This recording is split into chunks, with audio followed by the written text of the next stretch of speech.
You hidden. know, I'm gonna try to get my body right.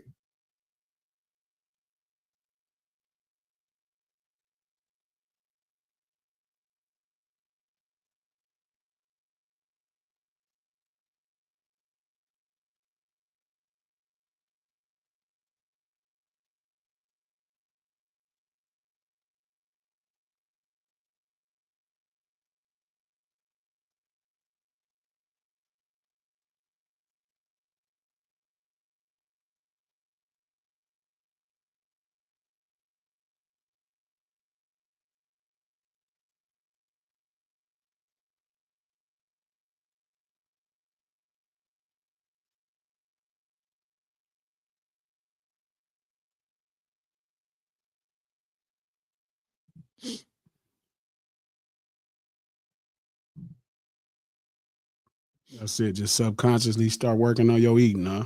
No, I'm gonna consciously start working on my eating. I said, you know, I feel like subconsciously you were shaming me How am I subconsciously shaming that you you? didn't even know you was doing it. Now remember, everybody listening to you. So Oh, is everybody listening to me? yeah. Okay, So we'll how's change that? that. No, it's all right. How am I subconsciously shaming No, you? it's okay. Tell us. No, it's all right. Tell That's us. for All another these people day. listening. Tell us. I didn't know everybody was listening to that conversation. Yeah, they listening now. Okay, well, let's go ahead and start. You know, This is what this excuse me. You this is know, what the whole stream is about, though. about what? Real conversations. I don't know. That was, you know, that wasn't a real conversation. No. That was filler. You know what I'm saying? You know, because when I say subconsciously shaming me, is I said that because when you bring up how to eat to live, I remember during my time, you know, as a I don't want to say practicing Muslim because I'm always a Muslim, but when I was in the Nation of When the Islam, nation broke you, when they got you together, oh yeah, they definitely got me cleaned you together. up. Right. Oh, really cleaned me up. Yes, they did. But reading that book, that's what brings back to where I say shame, because I always hear, you know, you got to shame a man to change a man. That's what they used to always say to me. In the nation? Yeah, that's what they used to say to me. Oh, I get what's sad. So when you say that, it brings me back to those days. And that's why I said subconsciously.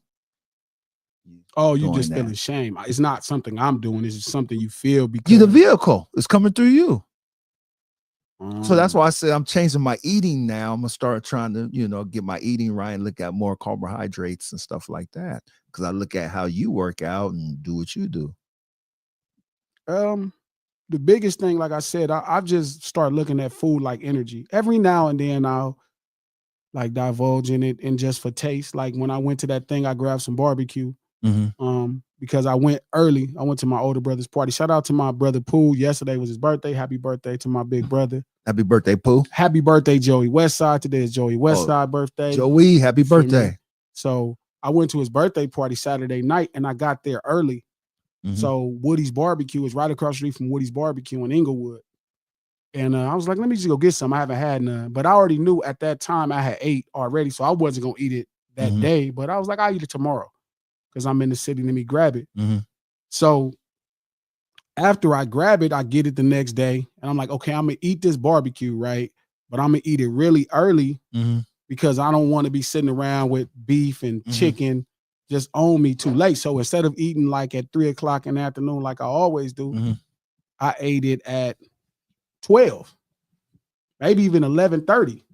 Like that's how early I ate it. I ate the barbecue real early to really make sure I had time to digest it.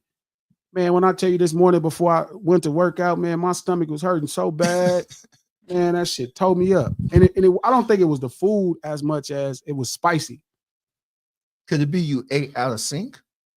Definitely eating out of sync, but I could tell how much my body was working to process it all. So that wasn't like good carbohydrates. That was a bad meal, or was it like a good I didn't really meal? have too many starches with it, like only like this little small cup of potato salad, but it was just too much protein without vegetables. You think the sauce might have did it? The sauce is a big part. The sauce? But I like Woody's. I'm one of the people, I don't really I like Woody's and Phillips. Mhm. You know what I'm saying? Like I grew up on that, you know what I mean? Going over there to get that stuff. So, but I just think I haven't, like I've been eating a really good balance of shit. You know what I mean? Every meal, I don't need starches unless I'm working hard. Today, I didn't do any starches. What's starches? Like what foods is starches? Wheat, like bread, potatoes, But I thought it was pasta. getting carbohydrates, like wheat and stuff like that was getting carbohydrates. Everything is going to turn into a carb. Yeah. Okay. But some things start off that way to a Oh, degree, okay. right? So like bread, potatoes, pasta, all stuff that's for like when you pour, you know what I mean? You get that to stretch meals. Mhm. When you pour, you get that stuff to stretch meals. But when you start making some money and you could afford it, you don't need it as much. Think about every great poor thing probably has something to do with starches.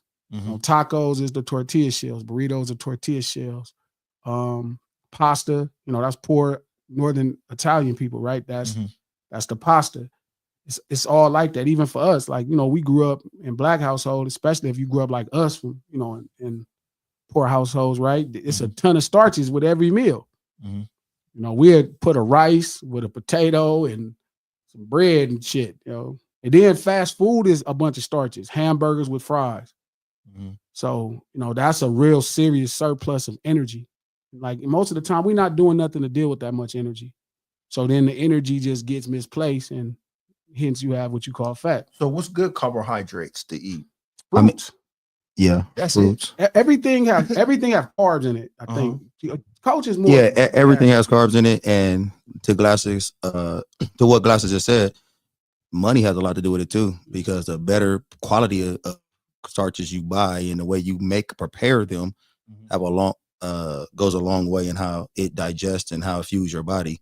So Glasses is to a point where he's eating, you know, he's making his meals good, you know. He not over seasoning, and you know, he not. I think maybe because the better you eat, when you eat something like Woody's, or it kind of messes up your stomach now, because your stomach is so it's man, when I talk to people about it, it's kind of like fuels, like 87, 89, 91. Like you putting a bunch of 91 in your body and it burns slower and better. But if you put that 87 in it, it starts, you know, messing up your car, but worse now, because so fuel. Now this is his specialty. Now cars. I'm a car guy. So the catch with fuel is right is octane is a conversation of more like volatile and more like the lower the octane, the more volatile the fuel. Right. And so if you ever been around people that mess with engines and cars, they talk about this thing called pinging. You hear people be like, oh, his car pinging. I'd be wondering, what does that mean? So it's detonation. That means the fuel is exploding before it gets to the exact point it's supposed to explode. So what makes a car run, right, is it's a internal combustion engine, right? So it's an explosion happening, right, between oxygen, fuel, and it's exploding and is knocking the piston down. That turns the crank, turns the trans. That's the whole thing. It's a big old air pump. The lower the octane, 87 is more volatile. So it can be in other places of the engine that's just hot in your engine and exploding. 91 is more stable. So like in race cars, like we use 100 octane, 110 octane, 118 octane, because it's more stable. Do you feel like that could have been why your stomach was hurting this morning? Yeah, for sure. Okay. Not even a question. But I mean, I don't regret it. Like, you know, at the end of the day, like I make enough sacrifices to where I'm not really worried about it. I'm not really, you know, losing my mind about it. Like, it's not no thing. Like, that just means I'm not going to eat nothing today. Like, so even though I worked out, I'm going to do this. I did a cucumber and pineapple fresh juice, right, with a bunch of ginger. And then I'll do a regular meal because I know I got energy left over from Saturday. Sunday. So I'll do a regular meal. I won't need a meal. Today was my best workout, honestly, since we started back working my legs and stuff. This was I'm not dying. But I think that is a combo of walking, you know what I'm saying, sauna. That sauna, that 5 days I did that sauna, like that's why your body started to crave. It's like, oh, okay. Like, oh, I need to really get on it because this means now I can focus. Like today I was able to focus on boxing. I wasn't really tripping off like being tired. It was like, okay, I'm tired, but okay, I'm good. But when you're not conditioned, man, you trying to focus on how I'm gonna stand up, today I was able to listen, take the information, okay, think, tell him what I'm trying to do, tell him, what he think, listen, because my conditioning, even in a week or 2 weeks, it's been 2 weeks and I'm already better. I agree. I thought we could have went another round if it wasn't. If I'd have to be here. Yep, exactly. Yeah. So so that's eating, the fuel. So same thing with cars, right? The higher the octane, the less volatile. Mm-hmm. You don't want extremely volatile fuel in your car because all the metal in your engine is getting hot. So if it's extremely volatile fuel, it'll just explode everywhere. That's detonation or pinging. It's exploding places it shouldn't instead of just in that specific chamber that it's created for. That's fuel, gas. I mean, food is the same way. Exactly. So, Sellers Live lunch hour every Monday, Wednesday, and Friday at noon right here. Pacific Standard Time, Digital Soapbox. Click that thumbs up, like this motherfucker. You feel me? We do this to support the stream, the No Ceilings Podcast. Look below in the YouTube description. We just dropped the episode, Conversations on Storytelling. Storytellers, I want to expand on that and tell y'all how everybody in the industry is nothing but a storyteller. Every position is just a storyteller. And it works for me the more and more I realize, because innately I'm a storyteller, but I didn't realize it. But it's a really great pod. You should check it out if you're an artist, if you got any kind of business. It's really dope how we talk about marketing. Look below in the YouTube description. You can listen to the No Ceilings Podcast on Apple Podcasts, iHeart Podcasts, or anywhere you get your podcast from. The No Ceilings Podcast, executive produced by Charlamagne the God, the Black Effect Podcast Network, and iHeart. Get this thing going. So yeah, today was my best workout. It's been a month. We didn't really get to work out last like 30 a lot, but the walking, walking and the sauna has really been big. Why do you think the sauna's been so big for you? So I ain't really studied it. I shout out to Cam and YB, brothers in the nation. They put that on my heart real tough. They was like, yo, you got to use the sauna. All they do is study the body. Shout out to the nation. The nation don't get enough credit. People think they're a bunch of brothers running around talking crazy, but they really scientists. And they study everything, so they are really paying attention. And they doing a lot of long-term studying. So the innate thing is obviously people think you're sweating out the toxins. If everything you eat. So as I start losing that 65 pounds, right, I realized I lost weight when I pissed. Not when I went to the toilet and did a number 2 and defecated, but when I did a piss. When I pissed, I would lose weight. That was like big. That fucked me up. I probably weighed myself I started this journey, about 9 months ago, 8 months ago, maybe 10 months ago.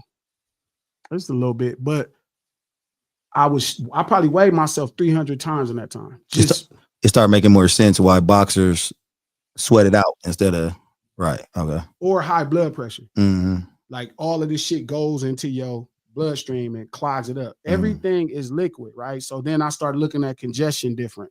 So congestion is just bullshit. It's all liquid, right? It's why when you fat, your body look like a bag of water, not a bag of trash. You know what I mean? It'd be like, like floppy. You know what I mean? So pissing was big. Like I realized pissing is how you really get everything out. That was something I checked myself. So obviously building on that. And then we talked about water too, like water being big on like, I used to think it was gravity fed. Like when you use the bathroom, so I drink. So now, I've been drinking a gallon of water, crazy. Like what gold thing must come out kind of thing? Or well, I'm thinking, you drinking it, so it's just pushing it down. Going down? Okay. Nah, it got to be like electronics. Like your body it's currents. It's making your body. It's almost like that movie, like The Matrix, where all of the stuff is currents. It's like it's electrical currents flowing through your body, and that's what's making your body correctly perform. So I don't think it's just gravity fed of drinking water as much as could be that, but it's also this shit is making your colon work, push shit down. It's giving it the energy to keep working correctly or efficiently. Right, efficiently. That's the word. Right. For me. So water became the centerpiece, and then pissing. So won't water be like oil to a car? No, because water is water. Because water is water in the car. Okay. water, So do water go through the engine? Yeah, yeah. Okay, then water. Okay, water. Then. Water's water. Okay. Your blood is more like oil. You feel me? But Okay, water is see water. water Period. to the Planet car. Earth. Okay. Everything around this motherfucker water. But so I think the sauna, to his point, because I think the sauna is like, I think it's definitely pushing shit out. So whatever is at the top of it, you know what I mean? I think that's why they said your skin go bad and different stuff, right? Because it starts to reveal whatever is going on in your body. So Right. Yeah, the oils and toxins get stuck. So water, so drinking water, then the sauna immediately starts taking everything out. Opens up your pores and everything Starts coming out. But also it raises your heart rate, right? It raises your heart rate. That's another thing. Like, and I remember coming out the sauna, I had walked 2 miles, and then I went to the sauna. Man, I thought I was finna die. I stayed in there, like it was right back to back. I stayed in there for 30 minutes. Man, when I came out that sauna, and then I stand up for the whole 30 minutes. So, you know, it's extra hot. And I came out that motherfucker, I laid my back on that chair, sat back. I could feel my heartbeat out the damn back, out my back. That's how bad it was. Damn. Yeah, I felt the same way. The first time I went to the sauna probably like 2 years ago. Somebody got me on this sauna tip too. I went in there. I came out. My heart was racing. I felt dizzy a little bit. Worked out. Yeah, I was like, "What the?"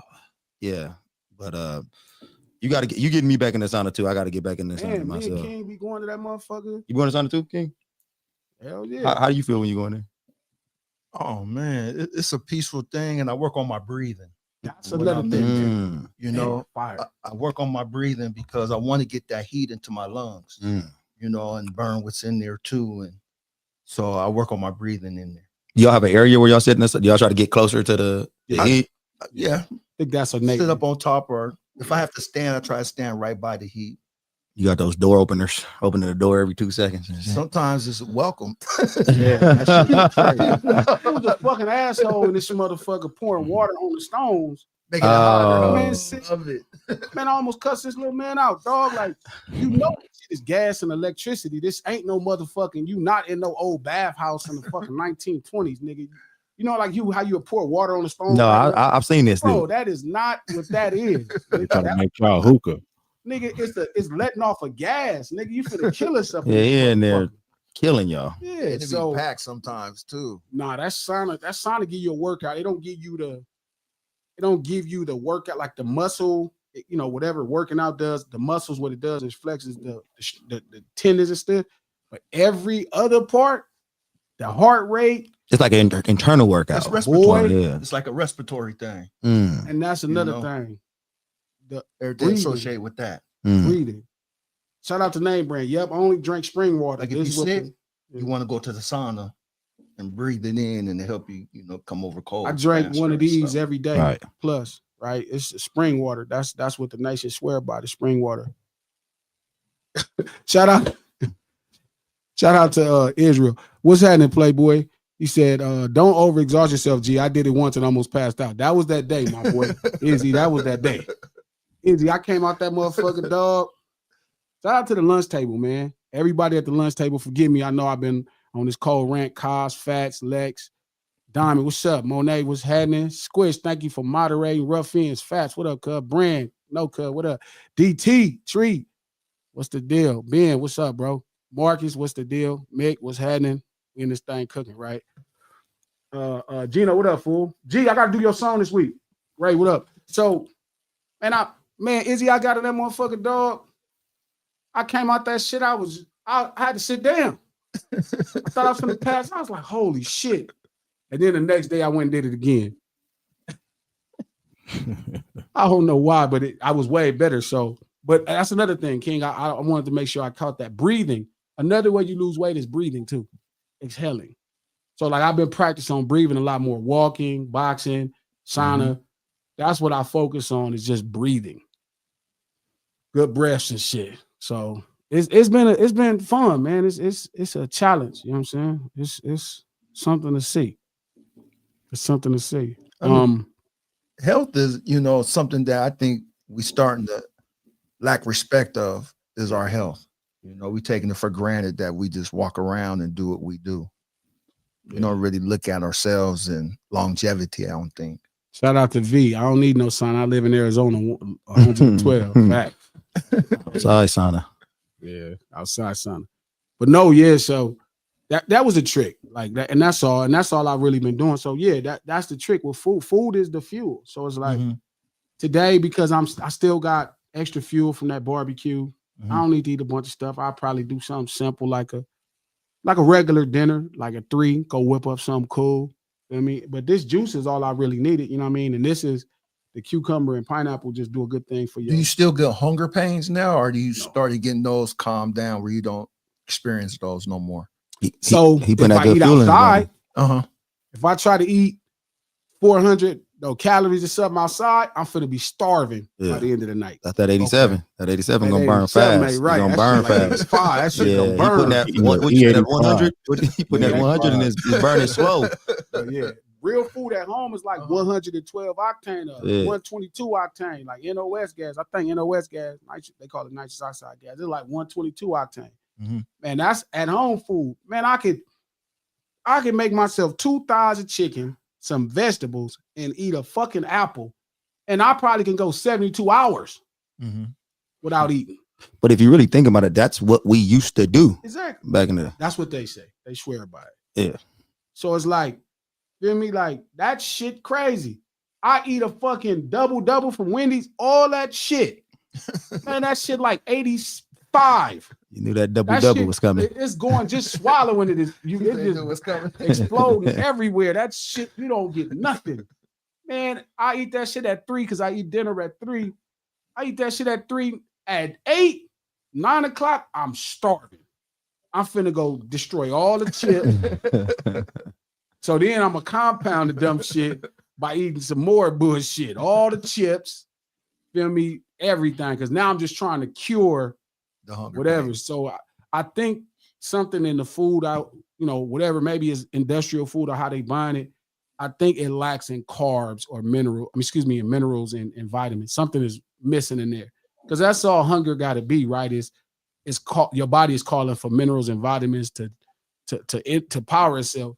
So even if I go get 1,000 calorie or 1,200 calorie Big Mac meal, something about that shit is like 85 or 83 octane. That shit is fucked up. Fucked up. Like I'm talking about starving. Like I haven't ate. Starving. And the good thing that you got going on for yourself right now is that you understand your body. You understanding what time you can eat and what you can eat to maintain your day, whatever you got going on. So that's a good thing. A lot of people got to really start trying to understand their own bodies, because everybody shit ain't the same. Like everybody think I'm gonna be able to eat at 3 and I'm gonna be like, everybody got to understand how their body works. Yeah. So that's a good thing. Yeah, but when I'm going on 7 years vegan. I know you. I remember you was telling me that shit crazy. Do you feel a big difference with that, Six? Yeah, huge difference. One of the biggest differences that I don't think is spoken about is I haven't been sick in at least 6 years. Like not even a common cold. Like anytime I feel like a symptom of anything, you know how you feel it the night before, I'm like, damn, I feel hot. I feel like, scratchy, and I'll just go to sleep. I don't take no medicine or nothing. I'll just literally go to sleep and I wake up and I'm completely normal. So that's a huge thing. But obviously I didn't realize that was going to happen early on when I first did it. But the biggest difference that I saw at the beginning was I went vegan when I was injured. I hurt my foot boxing and I was out. Like I didn't know what it was. I kept going to the doctors and stuff like that. So I couldn't work out at all. I went vegan. And in 90 days, I lost 30 pounds, 0 cardio. Damn. And I'm like, damn. So that part, I was like, so I just had it started to kind of the whole thought process of what could be possible, like just hanging around for 90 days. I'm not working out to work it off. I just stopped. I just changed my eating habits. Hey, Six, let me ask you, I got 2 questions for you, because I've always thought about going vegan, but the things that kind of make me nervous when I talk to friends or I read up on it, energy level and being able to keep muscle mass. Great question. Do you find any difficulties with either one of those? So what I didn't know, because it was and still is pretty solo journey of mine. So what I didn't know at the beginning is you have to take B12 when you're vegan. If you don't, you're gonna be sleep all the time. So I felt myself like, you know, a month or two in, I was just like, damn, I'm more tired. Like I'm hella tired all the time. And then reached out to one of my friends, and he's like, "You taking B12?" I'm like, "Nah." He was like, "You got to take that." Or so energy levels are normal. I feel normal as long as I'm doing that. As long as you're taking B12. Yeah, if I slack off of that, yeah, it'd be kind of crazy. But in terms of like, yeah, muscle mass, like you still there's so many different ways. Like the protein and stuff like that is it seems pretty normal to me. Like drinking protein shakes or you know what I mean, being any type of lentils and stuff like that. It was kind of like part of normalcy for me. So you could still, you know, I got a boy who's been vegan probably 15 years now, and you know he like a Nike sports model, so he looks like an athlete. So it's not hard. It's not hard to do it. It's more about figuring it all out at the beginning. But I didn't have a lot of people to lean on, but now I try to at least be that voice. And I'm not the person that tries to push it on people. It's like if somebody so happens to start it and they got questions, I'm gonna help them. But I'm not the preachy vegan. You know what I mean? Yeah, man. Some people that are vegan, they like Jehovah's Witnesses. You're right. They own you. Yeah, like, hey man. You think you can go vegan, G? Beating that, huh? You think you can go vegan? I went so I didn't go full vegan. I went like I went vegan for almost a year. Now you know no more double doubles. About 6 months you go vegan. pescatarian. But what happened was like I would get cold. Like I couldn't figure out the iron part of it. It was fun though. It was a different experience. It made me eat all kind of foods. And then I wasn't getting like a bunch of the fake food. Like I didn't get the chicken strips. That's the worst part. Vegan burgers. Like I kind of stayed away from that. I see, and that's another thing. What does that shit taste like? Like the same shit. You think so? Yes. Because it's seasoning. It's really seasoning that give us the flavor. So they make it taste the same. So you think you can eat a vegan double double? I've had one. You had one? Not a vegan double double, but I had a vegan. So when I was doing that vegan for a year, by the end of the year, like you have to have time. That's another thing. Like you gotta make some time because you're gonna have to cook. But when you would be rushing, I would go get a vegan from Carl's Jr. Shit, it tastes the same. For real? Yeah. That's what scared me. I was like, oh, I can't do this. You gotta do that like in moderation because the replacement foods could be just as bad as the regular shit. Yeah. Okay. Yeah, I got you. At the end of the day. So yeah, I could go to Burger King and get an Impossible Burger every day. That's defeating purpose. Not, yeah. It'll be like going to Burger King and a Whopper every day, huh? Yeah, and Whopper is probably better. Yeah, and if you like one of those super duper vegans, it's like cross contamination. Like I don't want my burger. They're not cooking it on a separate stove. So shout out to Don Dub, nutrient deficiency. That's exactly what it is. I think when I eat fast food, whole foods are nutrient dish. That makes sense, Don. Shout out to Diamondback Photography. I ate Oreos before the stream, and now I feel like a piece of shit. Okay, I'm gonna hop on this. I'm trying to get. That's not what the point is. I'm not saying that. Oreos are vegan, so don't feel so bad. No, but hey, like my man said, what'd you say? Nation said shame the shame. Oh no, got shame you to change. But that's an unconscious shame because he feeling shame, even though we're not shaming. Like we just talking about journey. But that's a subconscious, like I said, subconscious shame. Hey, just because you're talking about it, just shout out to fats.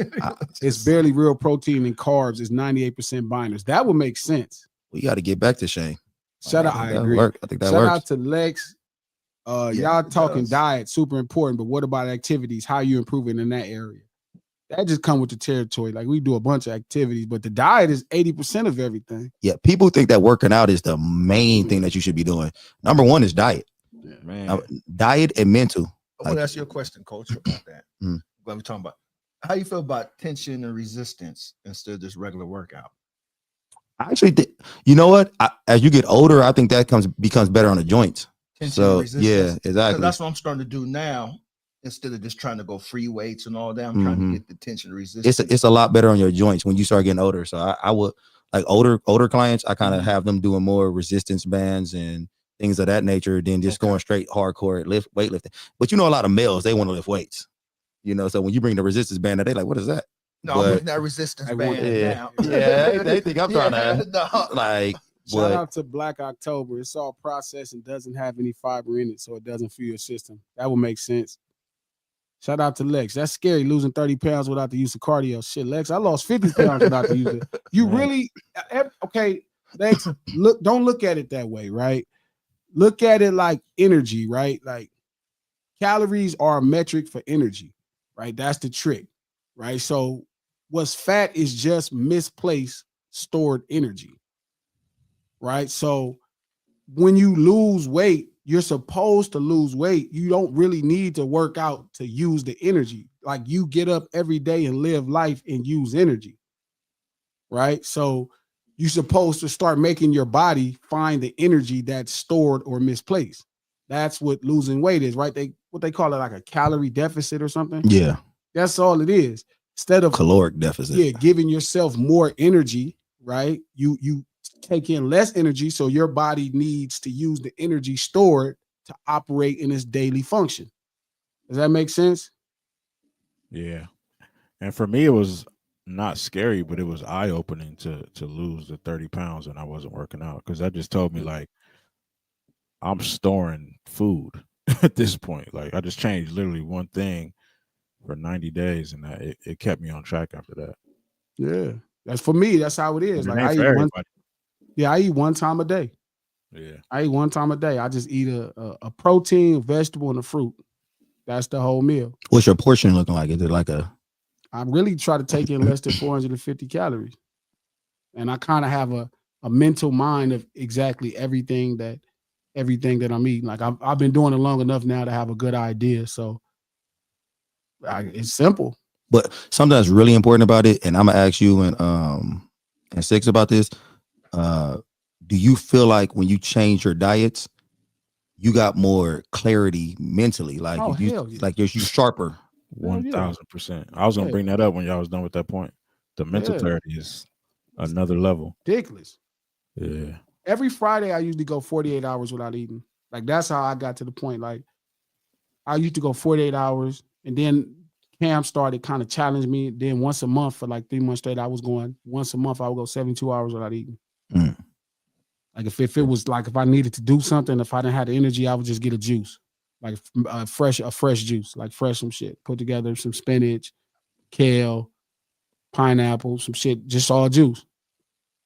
So it really it really make everything. You're not really supposed to have to work out to lose weight. You're supposed to work out to actually like make your blood flow and your heart work better. Working out really is supposed to be for a purpose. Like if I'm working out, I'm trying to get muscles, or I'm trying to be stronger or faster. That's what you're really supposed to be working out, to be stronger, faster, gain muscle.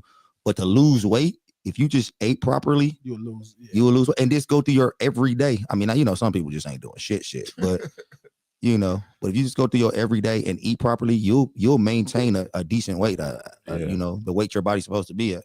I would be really fat if I wasn't vegan right now, because even right now, I would say in the last like 2 months, I've been like an unhealthy vegan, just eating processed shit and chilling and making beats. And it's not basketball season, so I ain't in the gym moving around every day.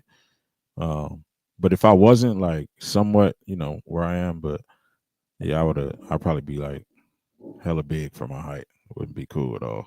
Shout out to Tree. I be using coffee to cheat. The nation swear by coffee. What are the benefits of, like, because I just started drinking mushroom coffee in the morning for my digestive system. Coffee in my entire life. That's on that same list as alcohol, any type of alcohol, any type of drugs, coffee. But see, that's me. This was my first cup of coffee in 40 years, because I'm like you. Like I'm not putting anything in my body. I wasn't thinking that deep. I knew I was. Yeah, I never thought about not doing drugs. I never like made a pact like I wasn't gonna drink or do drugs or drink coffee. I just never have. If I've seen somebody get hooked to something, I'm like, I'm not using that shit. And I've seen too many people man, come on, man. You be seeing that Starbucks line be cracking. Yeah, like you like, what is happening over there? Like what they got going on over there? We back in the day, everybody drank coffee, teachers and shit. Regular people, like your parents going to work, drank coffee, teachers drank coffee. Now I know people younger than me. Like I know some people that's like 17, they drink coffee every day. No, every day. Yeah, I see it at the high school level. So you right, Starbucks created like a trap. That's Yeah, a real I'm trap. not. I thought I don't want no parts of that. So Yeah, I yeah. drink coffee. Somebody talking about people when you wake up talking about I got to get my coffee for I was like I don't want none of that. I don't want to be a part of that. Whatever that shit is, coffee is cold. Coffee's like a fruit. Whoa. Seriously, coffee. You give coffee like too much fruit. credit. Look it up. I'm not doubting is you. a I don't seed. know. Look at it's a seed. Like look up coffee. It's a fruit. I'm not doubting you. I have no idea. I never didn't. You drink coffee every morning too? No, I don't. I don't drink coffee. I'm just saying I never got into considered a coffee. That's fruit. all. But now that I think about it, it is I'm like look it up. it is like a trap house. It is like a trap. It One is. of my favorite go Do to we is have white headaches? beans. Like white beans is my shit too. white beans. White navy beans. Yeah. White navy beans. Little navy beans is my shit. That like I'll make some navy beans. That motherfucking meal go a long way. Fucking a bowl of white navy beans, nothing else. I think beans in I general. eat a bowl of Yeah. white navy beans Yeah. every day for a week and won't get tired. And I could just eat that by itself with some fruit and be A1. I probably could do black beans like that.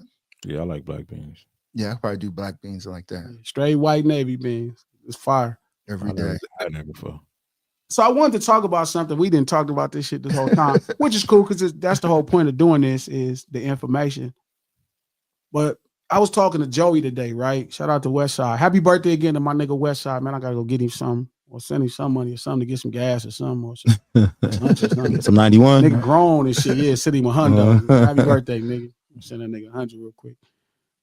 That's a But real we was grown up talking gift too. today, and I was going to get some paint for the I need to paint the things for the music video we shoot in 2 weeks, right? So I'm like, I need to paint the props.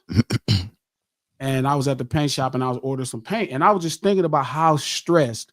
Now I'm not stressed right now, and I think this is because of like we talking about this sauna, working out, walking. So I'm not stressed. Normally, like a year ago, I'd have been stressed the fuck out. It's 2 weeks. It's a lot to put together. But because I've been eating a certain way and everything, I think I see it a little bit more clear. I'm able to dictate to people that want to help me more. I'm starting to figure out the right people to be in my cipher, you know what I mean, to help. So I'm telling Joey, I realize why rappers don't really get paid that way in this business. I was telling him and Don Dub that. I'm like, When you say that way, what you mean? Like, if it's $20 million, a rapper probably only deserves $200,000 at best. Okay. And I was saying, I'm like, it's not no real work. And Joey was telling me, he was like, man, G, you tripping. He was like, nigga, this shit work. And I'm like, no, it's not. And I get it. Don thought I was tripping, and I get it because we on the artist side to a degree, right? We artists. But when I tell you the sheer work it takes to actually make something happen, you know what I mean? The sheer thought that it takes to make something happen is crazy. To present it to people, to make it digestible, to make people want to digest it is fucking insane. Like marketing, right? So it's one thing to produce a song, right? To produce it and finish the production, right? Shout out to Jason Joshua. My homie Jason is mixing for me. Jason, one of the best mixers in the world, but I'm one of the earliest people that gave him a budget to mix. So he's looking out, he's knocking it out. Making a beat, me and a couple homies made it. Shout out to EP who just came back from a successful tour with Gang. He worked on it. Shout out to my homeboy Hunger. You know what I mean? We created the bones of it.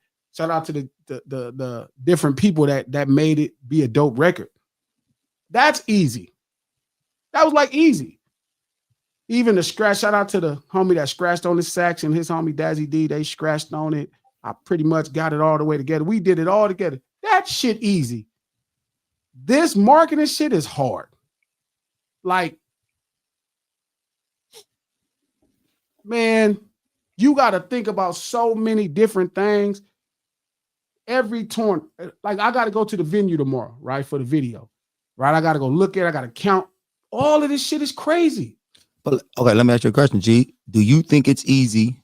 All the other stuff is easy. Is because that you know how to do it and it's in your wheelhouse and you love it, and then the marketing is something that you just really starting to work on and understand? Because when you was naming all the shit y'all just did, I'm sitting here like that shit sound hard to me. I think making a record has it. You got to know a little bit about records to make a record. You can look up and get a record. You can look up and get a record for sure. But to consistently make really good records that people can digest and you can hear the quality off of them, yeah, it takes some skills. That's true. You do have to learn some stuff. I could have been doing marketing for 20 years. It's going to be hard. You think so? Fuck yeah. And it's simple. You put me and King in there and say, hey, go make a song hit, guys. I don't think we. because you started from zero. With the right marketing, though, and the right projected, we could. So somebody who has no idea. So that's a great point. Yeah, I can take somebody who don't know nothing about music and make a hit record. So you think you could take somebody zero, make a hit record with somebody? I could take a nigga zero to gold at this point in my career where I know. It'll just take money though, right? It'll just take the money. It'll take a lot of money. Yeah. But I know exactly what to do. Zero to gold. He ain't gonna have no longevity though. Zero chance. No chance. Unless like TLC where I'm just making all the money. Okay. So it's like, yeah. You keep them going, huh? Them doing it themselves, no chance. But for sure, I could do that. The problem is there is no fucking artist that's a great artist that don't know how to market that can take a song from zero to gold. I'm talking about you can find the best record maker. Ask Jermaine Dupri, cut this part out of the live. Here, I'm gonna give y'all a chance to screen record this for the live. Screen record this. Start. I'm gonna give y'all 5 seconds so you can screen record this. And then y'all tweet this to Jermaine Dupri. Mark, tweet this to Jermaine Dupri and see if he agreed with me. Ask Jermaine Dupri, could he create a hit record and without nobody that knows how to market it, would it go gold? So bad marketing, but good record. Incredible record. Incredible record, bad marketing. Okay. Impossible. I see. I dig it. Impossible. You saying in every era or this era? In any era in history, you could pick an era. It's going to be virtually impossible for a great record with no marketing to go gold. But I've heard a lot of bad records or decent records go gold with great marketing. I agree. Still hearing it now. Man. Right now. Yeah, I agree. 100%. I think my only question is the longevity of it. No, so the artist is not going to have longevity because you would need somebody else working on the song, but that's also why that artist is not. It's like with TLC. When artists come into business, you hear the stories, the horror tales. Shout out to TLC. Shout out to T-Boss. Chili, rest in peace, left. You hear stories of, oh man, they didn't get paid a lot of money. Or you hear stories of New Edition, oh, they didn't make that much money. Because everybody else was doing the damn work. But we're not saying they didn't have talent though, right? TLC. Yeah, you definitely had talent. Yeah. They had talent. They're not Milli Vanilli. Why are you looking in the air thinking about this? Like, just say no, they not. They was good. Wait a minute, what the? Wait, hold up now. Wait a minute. Why are we had talent? They just couldn't sing. That's the problem. So that's what and Six know exactly. Okay, all right. Six knew exactly. That pause was crazy. He started looking in the air. I was thinking like, about because they can't sing. Okay. So I'm like, yes and no. So their talent was they had a look. They looked a certain way because it's not their fashion. Like that's the Jermaine Dupri and that whole everybody. Who was it? It was Pebbles. That whole Babyface. That whole machine that was over there. Yeah. That what would be considered part of a LaFace machine. That was their imaging. Could Left Eye Rap? Yeah. What is happening right now? Yeah. Six, what's going? Can Left Eye Rap, Six? Yeah. Okay. Y'all just hey man, R.I.P. to the queen. Y'all just looking real crazy. I don't like talking about people that ain't here. So. Yeah, this lady passed away. That's not fair. Oh wow. Yeah. Okay. So, but I'm saying, so when you ask me if they have talent, I'm like, I'm going down the list of things that they had talent about because they wasn't like great writers, right? They wasn't like great dancers. Like, you know what I'm saying?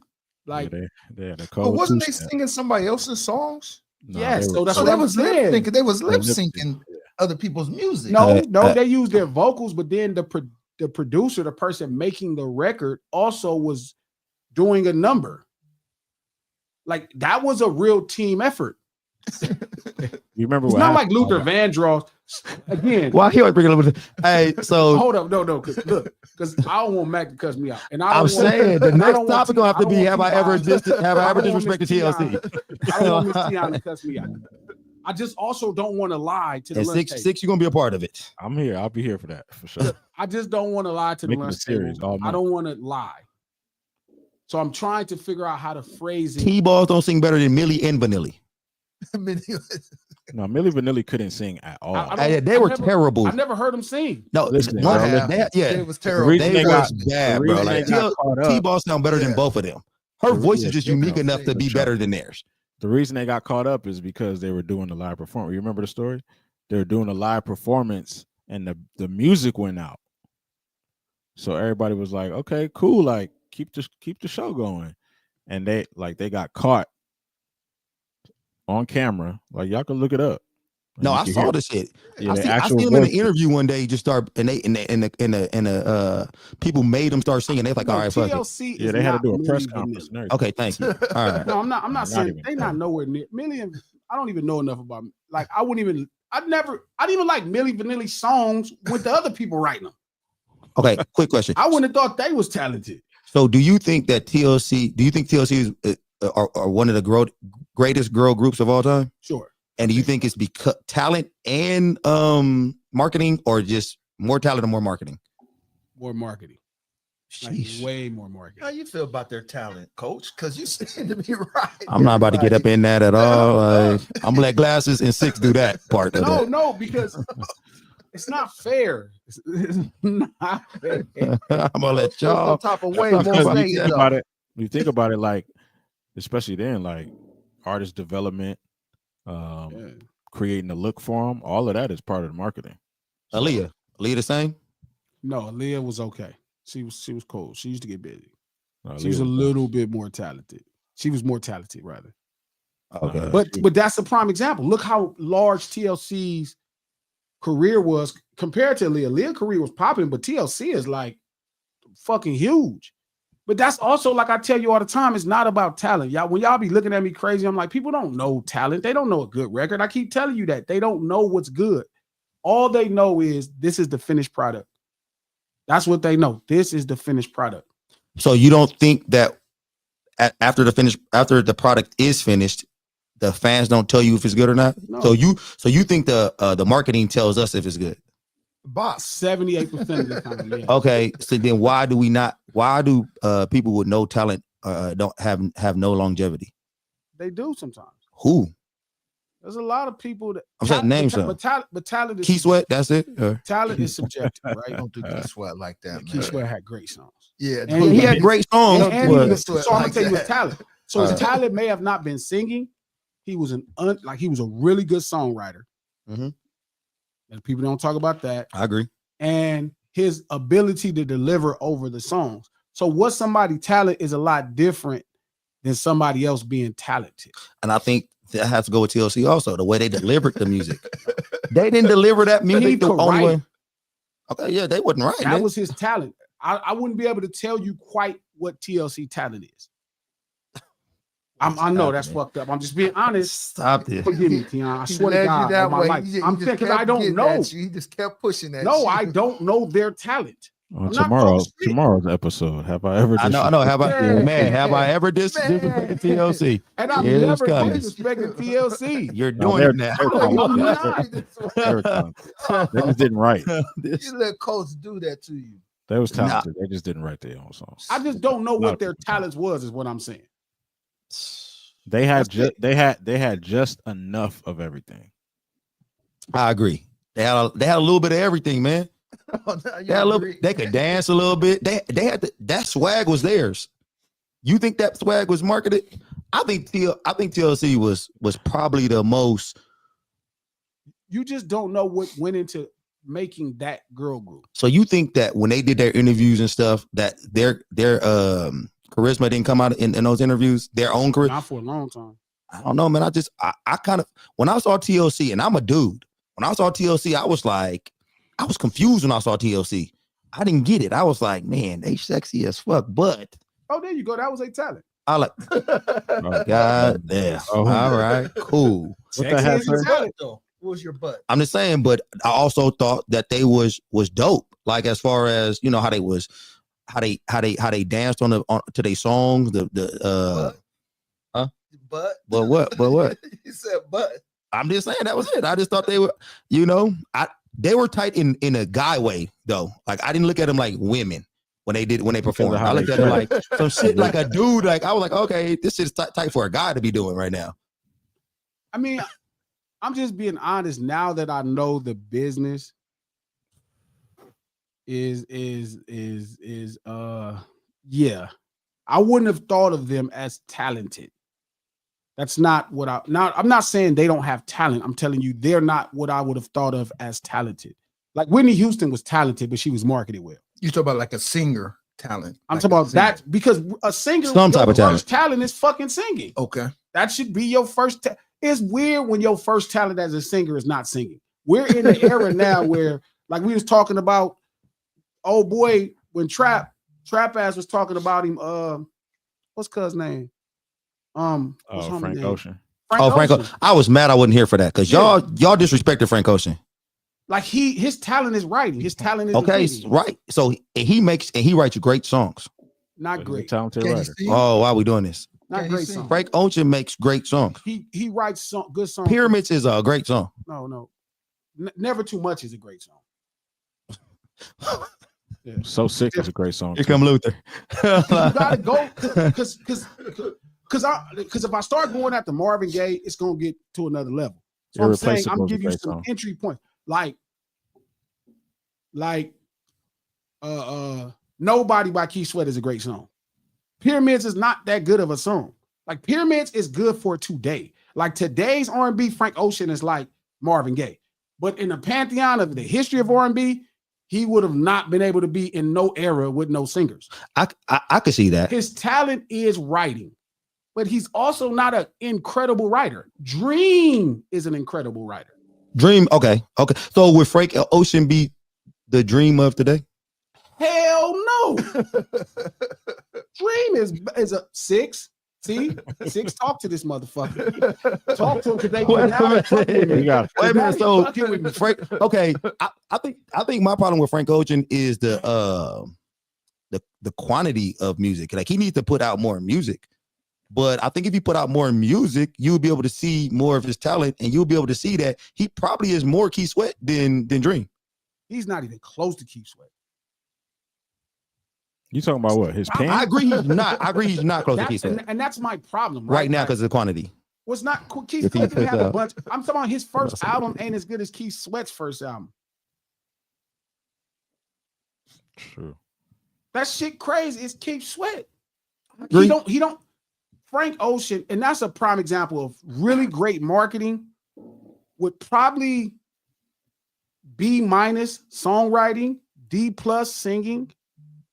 You got to think of like Sean Garrett, way colder pen than Frank Ocean, and he wrote all the early Chris Brown stuff. Ty Dolla $ign is a better singer than Frank Ocean. That's my problem. He's a better writer too. So I'm glad you brought up Chris Brown. So TLC, I feel like some people are performers. You don't think TLCs are they're performers? Like you don't think Chris Brown kind of goes in that performer? Brown's a performer. Yeah, I mean I'm saying they're not Chris Brown, but so I'm telling you. So when we saying this, you're asking me right versus marketing artistry. Like I'm going to go to talented people that I'll be like, oh, that nigga. Chris Brown has talent, right? For sure, as a performer, no doubt about it. Very TLC. But I'm kind of like 6 though. Like 6 is kind of hey 6 is right. I'm kind of like 6. 6 is TLC got a 6 in every box though. Like 6 here, 6 there, 6 there, and when you put it all together, it equal one of the greatest girl groups of all time.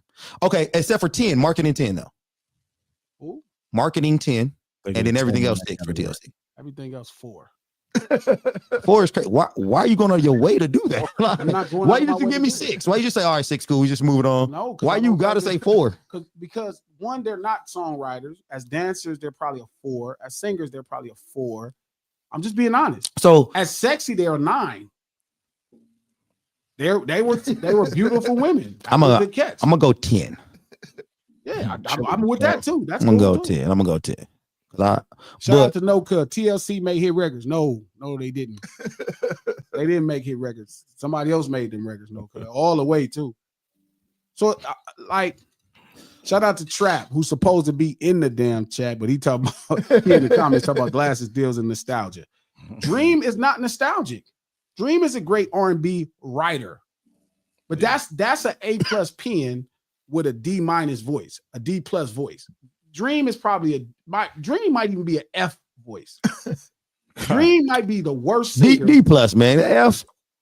I don't think I've heard worse singers. You might be the hardest critic in the worst. Like you, F is crazy. F is crazy. Yeah, like an F is crazy. You've heard a worse singer that's had hit records than Dream? Milli Vanilli. I just brought up one. Milli. We never heard their voice. We did. Oh, yes, we did. And it was bad. Really. It was awful. Nah, you can't use that. Nah. You didn't hear their voice. Ray J has entered the chat. That Ray J over Really? Dream this much. Oh, I don't know. Hey, wait a minute. Hold on, Six. Wait. Yeah, Ray J can sing or what? What am I missing? No. He thinks they're about to say. Come on. Sure. Yeah, they about to say.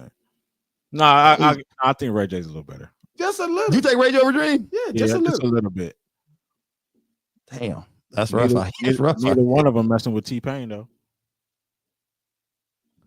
Glasses. No, I agree with that. I agree with that 100%. I think T-Pain got them both beat. For sure. But Ray J is pretty bad. T-Pain could actually really sing, though. No, he can really sing. I've heard real singing on records with T-Pain. T-Pain could actually sing. He just got a unique voice. But that's my point. So it's like when we watch these labels do these incredible jobs with artists, I think we don't really see it that way. Like, and I get it. Frank Ocean is a prime example of really good marketing. Really, again, as a songwriter, I think he's a B-. B+. Not a B+. Not a B+. Keith Sweat is probably a B+. Keith Sweat's an A. No. Because he sings so bad. Singer? A writer. Oh, writer. Yeah, writer. No. Six. What you think? Keith Sweat. A. So who's an A writer? R. Kelly's an A writer. Hell yeah. Okay, R. Kelly's an A writer. Babyface A writer. Yep. Dream is an A writer. So wait a minute, hold on. Do you got Dream over Keith Sweat as a writer? Yeah, hell yeah. Dream a bad mother.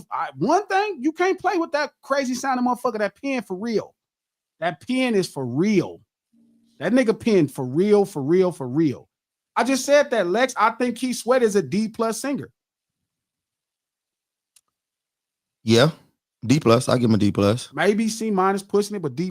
But his writing skills are so good, and the music. Look, he's still performing that with that badass singing. He sings worse now, and he's still out there on stages right now, dry humping the air and shit. I'm not disagreeing with you, but again, I'm also being honest with him as a writer versus if I'm gonna put him in the top tier.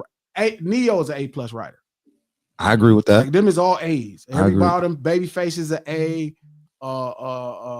Neo's an A. Dream's an A. What about Usher?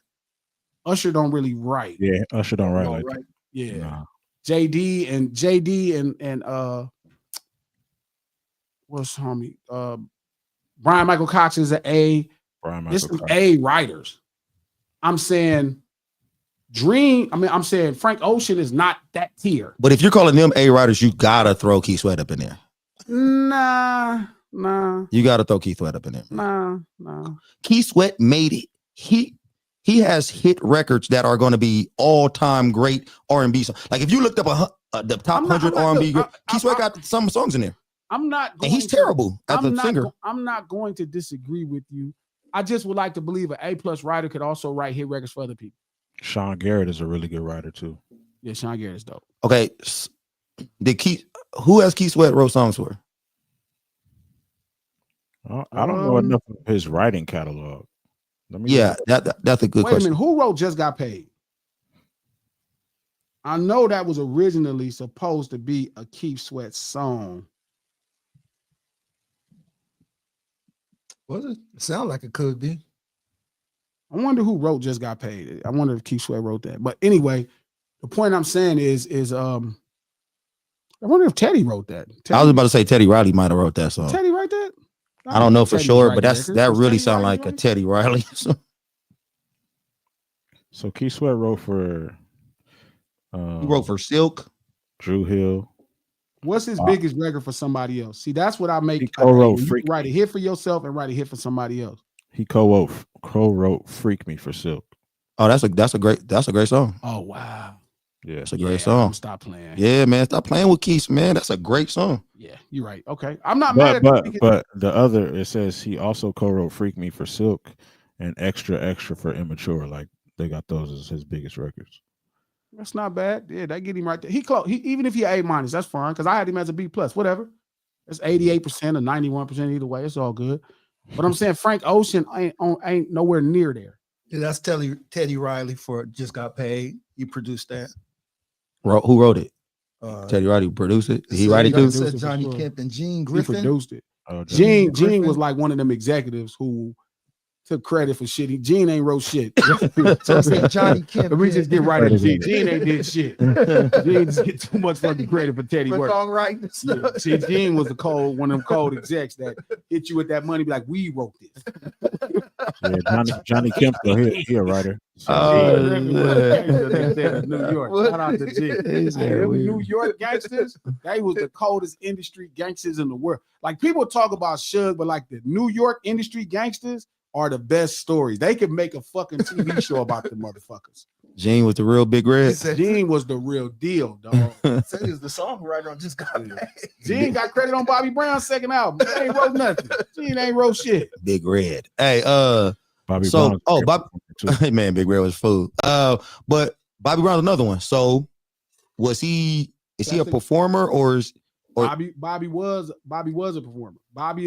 Bobby is the original Usher. What's crazy is Usher's career was projected to be like Bobby Brown, but end up being closer to Michael Jackson's. Chris Brown's career was projected to be more like Michael Jackson and ended up more like Bobby Brown. That's heavy. Whoa, hold up now. Okay. That's real So heavy. as an artist, Wow. I like Usher better. I think he's more my age. And who? But you don't think Chris Brown is the bigger artist? No. Like I think that Usher might have I think the Chris bigger artist hits, but Chris Brown body of work is crazy. No, Chris Brown's a bigger artist than Usher. Yeah. So you say he is a bigger one than 6? I think so for sure. Yeah, like his body of work is insane. I don't think so. Man, he got thousands of songs. I think he has a bigger catalog. But yeah, that catalog is insane. Usher is a really big star, bro. I don't seem like it, but Usher is. I agree with you. I think Usher's a huge star, but I think we're Chris kind of Brown's a sleeping. big star too. But I think Chris Brown's star took a lot of shade too, and that messed up his stardom. I think Chris Brown definitely did some Bobby Brown stuff. I don't even think it wasn't even that bad. But again, the way the world acted They might with be it, cousins. They got the same last name. yeah, it's the Browns. Meet the Browns. People still mistreat Chris Brown. Yeah, but I think like you know how when something like that happens, it's so detrimental to your career. Like some of those things you're not bouncing back from. Your career is never the same. I thought for the most part, his core fan base they've forgiven him because he wouldn't have been able to come back and do what he's done post the bullshit he did. You know what I mean? The problem is Chris Brown don't have a Confessions. Hmm. And that's just a big thing. So you're right. He doesn't have a Confessions, but he has. So Like Chris Brown has a ton of really big, great records. He has a great catalog of records. I'm glad you brought that up. Just quick sidestep, but to your point earlier, marketing, Confessions, 1000% marketing, not true story. Yeah, but the writing was incredible. Story. On what? Confessions? The weave of the story with the Usher. Yeah, because it was supposed to be, that was how big TLC was too. Everybody thought those stories were about Usher and Usher and Chili. Yeah. That was a big thing. Because so I probably shouldn't even say this. Never mind. Go ahead. Never mind. But I'll preface it like this. So when Neo got to Def Jam, they were looking to try to create a similar thing for him for his first album. That's when we got to find out what the whole backstory of Confessions and stuff was. But we ended up not going that direction. But yeah, they was going to create a whole marketing campaign around something similar because it worked for Usher. Now that y'all got me thinking about it, Usher is is him. Like now I'm thinking about it. Confessions might be top 3 best R&B albums ever made. Definitely more successful. It's definitely one of the ones that's successful. Confessions is better than any one album that Chris Brown has done. Oh, Chris Brown got more hits, I think. More hits. I don't, and I'm not even saying that Chris is a better artist. I think he's a bigger artist. I don't think he's a. I don't think he's better. I think he could be better. I don't think he's bigger. I think you could say he's better, but I don't think he's bigger. Usher is sick. I'm gonna throw something out there, man. Y'all probably not gonna like this, or y'all. Is Confessions better than Thriller? No. I'm not even going to respond to that. Wait a minute. You trying to bait me? Hey, man, he trying to bait me. This is what Crystal was talking about. That nigga trying to bait me. No, I know. I'm throwing it out there for 6 too, because apparently 60, you know, he got some 60 quietly over there saying some shit. No, cuz you need to calm down. No, see, I think because all of us is 40 and over, I think we just partial to none of us to Magic. To Michael. You said none of us what? None of us is old. Thriller is none of our eras. None of us is that old. Yeah. So I'm that old. Oh, yeah. I'm 57. You know Usher? Yeah, but you was even a baby. You know Usher? You like Usher? You kind of a baby though. You was kind of a baby when Thriller came out. I think I was in junior high. Like 15. I think we have to say gotta say Thriller's better than. Okay, I ain't gonna be able to talk on that. Say it. What you mean? Yeah, I think we gotta say it. You gotta say. Okay, what? so all right, fine, because ain't nobody about to get on that boat. But is Confessions better than any solo project that Prince ever did? Any solo album? It's better than a few of them. I'm not. I'm talking about if you take Prince. I don't know what Prince best. What was Little Red Corvette and stuff on? I don't know if you take Prince best album he've ever done. The 5th Prince album, I think, is the probably best Purple one. Rain. Probably Purple Rain. No, it's not better than Purple Rain. But it's on Purple Rain ass. But it ain't better than Purple Rain. Yes, what you think, Six? It's not. I said no from the rip. No. Wait a minute. So wait a minute. You thought from Purple Rain? You don't think Confessions better than Purple Rain? No, absolutely. Purple Rain had hits all. And I'm a Prince fan. Like I like Purple Prince. Rain. Absolutely. All the way through. Didn't he do a movie too? Didn't he put a movie on it? And Confessions is incredible. But Confessions is a bad motherfucker. Like, hold up. So that's our era. That's the one of our era. Man. That's our era. So we fuck with. I'm gonna have to be honest with y'all, man. I think Confessions might be better than any one album that Prince ever done, bro. I'm about to look at Purple Rain. I'm about to look up Purple Rain. We gotta go down song for song, and Confessions has no skips. Purple Rain got some skips on there, man. You're just too young to understand what's happening. I'm a Prince fan. Okay, watch. Yeah, but you just still a baby. Like, you know what I mean? You can't take in quite what them adults was talking about at that time. Yeah, you can't. What is happening right now? I've been talked to. You just don't understand that time period. That's like you was 4. Hey, I did grow up and I did listen to Purple Rain as an adult. Yeah, you still so time and space matters. Like okay. You don't even remember Morris Day, do you? I love Morris Day. I love Morris Day, actually. Songs in the Key of Life is up there. Thriller is up there. Purple Rain is up there. It's some records up there. Confessions is probably like on the bottom half of the 10. It's about half of the 10. Somewhere between 7 and 10. That's insane. That's not the freeway. Yeah, it's some shit. Yeah, it's some shit. It's some shit. Songs in the Key of Life. So there. let me throw this out here. Y'all like Computer Blue? Yeah, it was cool. Liked it. Yeah, it was cool because it flowed. The whole album flowed from one song to the next. You going hard? No, I'm flowed. Am I going hard, man? Like crazy right now. No, and I love Prince, bro. I'm coming off like trying to get that purple rain is crazy. I love Prince, but every blue moon Prince will put a song. I'm trying to y'all tripping on the Wendy and Lisa song. Come on, man. Prince was that guy. Yeah, no, he was. I agree. Okay, now first of all, Six, it's not act like he always been that guy though. Like it was a time where people was not liking Prince. I don't care what people come out there and my dad was telling me stories about when Prince came and performed live out here and he got booed off that goddamn stage. Yeah, Yeah, I'm sure he had. Look, Turn around and showed his ass to people, he and definitely It was somebody bad that marketing. had That's bad diversity. marketing. Don't wear those pants, bro. That's bad marketing. Right. Wasn't talented. He definitely They thought a was lot of booing. rich They was shit. booing the outfit because he been that dude musically since he Shoot, was like 12 years old. R.I.P. to the king. Yeah. I'm with him. 6 Prince better than Michael. I'm not gonna say that. That's crazy. I'm not. He said R.I.P. to the king. I'm just saying this. They always battled each other for that Nah. one spot, though. Yeah, I mean, Battle back and forth. G, yeah. you think? Michael, man. No, I'm just asking. G, do you think Michael's the best marketed act of all time? Probably so. So if that when great marketing meets great talent, right there, Because Mike was a special talent. Yeah. But that's what it looks like. and then it ends up you a legend. Yeah. Well, I Mike mean, started. and then you still need some accidental things like your hair catch on fire. You And can't plan that type of marketing. Do you think Michael becomes a huge artist without good marketing behind him, even though he was that talented? No, he wasn't that damn. Hold on, but Mike started as a kid doing the Jackson 5 with the cartoons He and all wasn't- that he- stuff. Come on, man, it's different. Mike was a talented It's motherfucker, different. but again, you got to think like Stevie Wonder. It's Yeah, like it's when it different. comes to making music and writing music, there are way more talented people than Michael Jackson.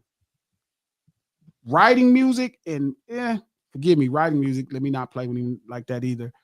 But overall, composing a record, there's probably more talented people. I mean, I'm sure, but as a whole talent though, Yeah, More- he's Floyd Mayweather. I mean, Prince could play every instrument on stage really well. So I mean, Brian McKnight can too. Like, does he get up in there now? Brian McKnight is my nigga. Yeah. Shit, for I like sure. Brian McKnight. Brian get cracking. Yeah, That's something where talent got cracking with decent marketing. Okay. Brian McKnight is a perfect example of decent marketing, but the nigga just was amazing. Is he better than Frank Ocean? What? Come on That's now. not even in the same category. All right, y'all He talking about trolling. me. He trolling. Coach? He Oh, trolling, yeah. coach. He Yeah, trolling, Frank coach. Brian McKnight is Frank Ocean couldn't wash Brian McKnight underwear. Ooh. He probably want to, but I bet you want some of that shit that Brian McKnight got going on. That Brian is dope, bro. Brian way better than Frank Ocean. Frank Ocean is not a top 100 guy. If he is, he'd be on the bottom half of the 100. I agree because now that I think about it, I didn't like Brian McKnight until I saw him live. When I saw him live, I said, "Nah, bro, no." That's crazy. Yeah, I went to go you see him, tripping. and Tyrese came out before him. Was his opening Oh act, yeah, okay. and I'm in there because I'm So sure. You Yeah. see Tyrese, you really bro. So I'm coming in there. I said, "Tyrese opening up for this old ass." Like, wait, how the what is fuck happening Tyrese there? opening up for and he Brian killing the McKnight? shit. We in LA, so Yeah. Tyrese You killing know that he shit hitting too. every Yeah, note. he in there crip walking everything. So I'm up in there like, hey, Tyrese is how he gonna follow this? Hey, Brian McKnight show, it was levels, bro. That nigga hit them things. Nigga. Nigga so fucking Nigga cold. broke his Yeah. guitar out and shit, Like, played the I thought solo. Man, Can Tyrese sing? Hell hell yeah. yeah. No, Tyrese can sing, but Tyrese Brian is McKnight is on the some last- different shit. Tyrese is the last singer that sound like a man. Okay. Hey, Brian McKnight is on some different shit, bro. Yeah. Brian is for that. Frank Ocean that's what I'm saying. No, like, he's not on this level. it's You're right. not nostalgic. Like Trap calls it nostalgia. I think he's just a prisoner of the moment. Mm-hmm. He's looking at Frank Ocean as the most successful, and I always said it's dirty water in the desert. Like the problem is, I've actually had clean water. Frank Ocean gonna make a song called "Dirty Water in the Desert." It's gonna be great. It's gonna be tight too. Yeah. It's gonna be a great Frank Ocean song. It's gonna The be. problem is, it's not gonna just be a great R&B song. Frank Mm-hmm. Ocean makes great Frank Ocean songs, and that's what music has become. Right? It's like long as your songs fit your brand and what people follow you for, they think it's great. But I never was in a Luther Vandross. You hear Luther Vandross, you know that shit different. So you think music was better then? Oh yeah. I mean, it's still people that make good music now. I'm just telling you the particular people that people are praising are not the best in music. I like that music was more diverse. Everybody had like something really unique about them. I feel like Motown that's was what's cracking amazing. back then. I'm just saying, you get what I'm saying? I think there's great artists now. So the problem is now the best singers don't get the best songs because the best writers are bad singers. So they keeping the songs. So now the best singers are singing decent songs and the worst singers are singing great songs. That's what's wrong. Back in the day, you would have knew your no singing ass had no action. You wouldn't even try it. Nobody would have spent no money in no studio. Nobody would have financed you. Nobody would have got behind you. Now you could build your movement. You could market your movement as the thing, right? And then guess what? Now everybody's buying into your movement as long as the music fits your movement. That's Frank Ocean to me. I feel like back in the day, they'll write a song and whoever sung it the best, it came out with it. That's really how it Well, was in yeah, Motown era. yeah, Everybody like- sang the same song. They'll drop that. But I'm saying the problem is now, like, imagine if somebody that really could sing had those dream songs. And those dream songs are big records now. But imagine like somebody that really could blow had them fucking dream records. Like who? Give an example. I don't give a fuck who. Brian McKnight. Yeah, anybody. That should have been over. Because Brian could write too. I think there's a line though, G, where it's like some of those, like if I think about like I Love Your Girl, Dream, I Love Your Girl. I don't think Only he could sing that song. Yeah, I don't think a great singer would sound good on that song. Right. So, Okay. I dig that. I get that. Yeah. He will make some, but I think that's why Dream, even though he's not a good singer, he's a fantastic artist. He'll write songs. Yeah. To me, being a great artist is about making things that you could make. Like that's why I always say I didn't become a great artist until Tupac Must Die. Like then I was like, okay, I'm the only person that can make this. Like before you could hear like Car Wash, that's gonna be reduced down to the West Coast. I made songs that could be like a West Coast artist could make, but when I made Tupac Must Die, that became things specific to just Glasses, the artist. And that's the same thing with Michael Jackson, like, you know, Thriller, you know, the great artist. Nobody else could have made When Doves Cry. That shit would have sounded stupid. yeah. If anybody else would have sang When Doves Cry, it'd have been a dumbass song. Prince made it and it worked out like the best. So when you, a great artist, when you uniquely deliver, you know what I'm saying, a product only that you could make. Yeah. In today's climate, can we even? How do you market an R&B singer right now? Well, the best thing is like an R&B singer, you can just hear them sing. Do you think that's enough? Not like R&B isn't. I don't think it's enough anymore. There's some great singers that It's enough, but then just like any other great singer, they're only going to be as big as their greatest record. How can you even make a like? Who's the last person that made a great R&B record? You guys think? I mean, okay. So what about do we consider what's that little dude? Little Filipino black dude? Oh, Miguel? No. Oh, Bruno Mars? Bruno Mars. Yeah, he got a lot of, but I don't know if I consider him R&B. So do you think with him and my What about The Weeknd? I'm gonna leave the door open. that's the song I'm talking about. The Weeknd is pop. He not really. Yeah, okay, but that's what I'm talking about. When him and my When man he got made together. that R&B song, Yeah. that shit fire. Was that the last great R&B song ever made, or can we still make? No, I think Usher last album, he got a couple bangers. I'm being a little biased because one of my boys. Reach critical. That's commercial really acclaim. reached commercial success. Probably that song. I'm gonna leave the door open. That's probably Man, fair. that song was That Daniel Caesar song is dope too. Her makes really good R&B. But does her reach the real masses though? Yeah, some of them songs do. Because I've heard some her music and I've heard some SZA. She about to really take off now. Yeah, a vein of R&B. Okay, let me ask y'all a question about SZA. Is she more talented, or is the marketing great for her? She's She got a really little bit of both, talented. version. She got a little bit of both. She writes. Her pen is dope. So she writing some of that? Hell yeah. And she on the right team. Does she sing well? Because her songs, I can't tell if she sings well. So or here's she's very melodic.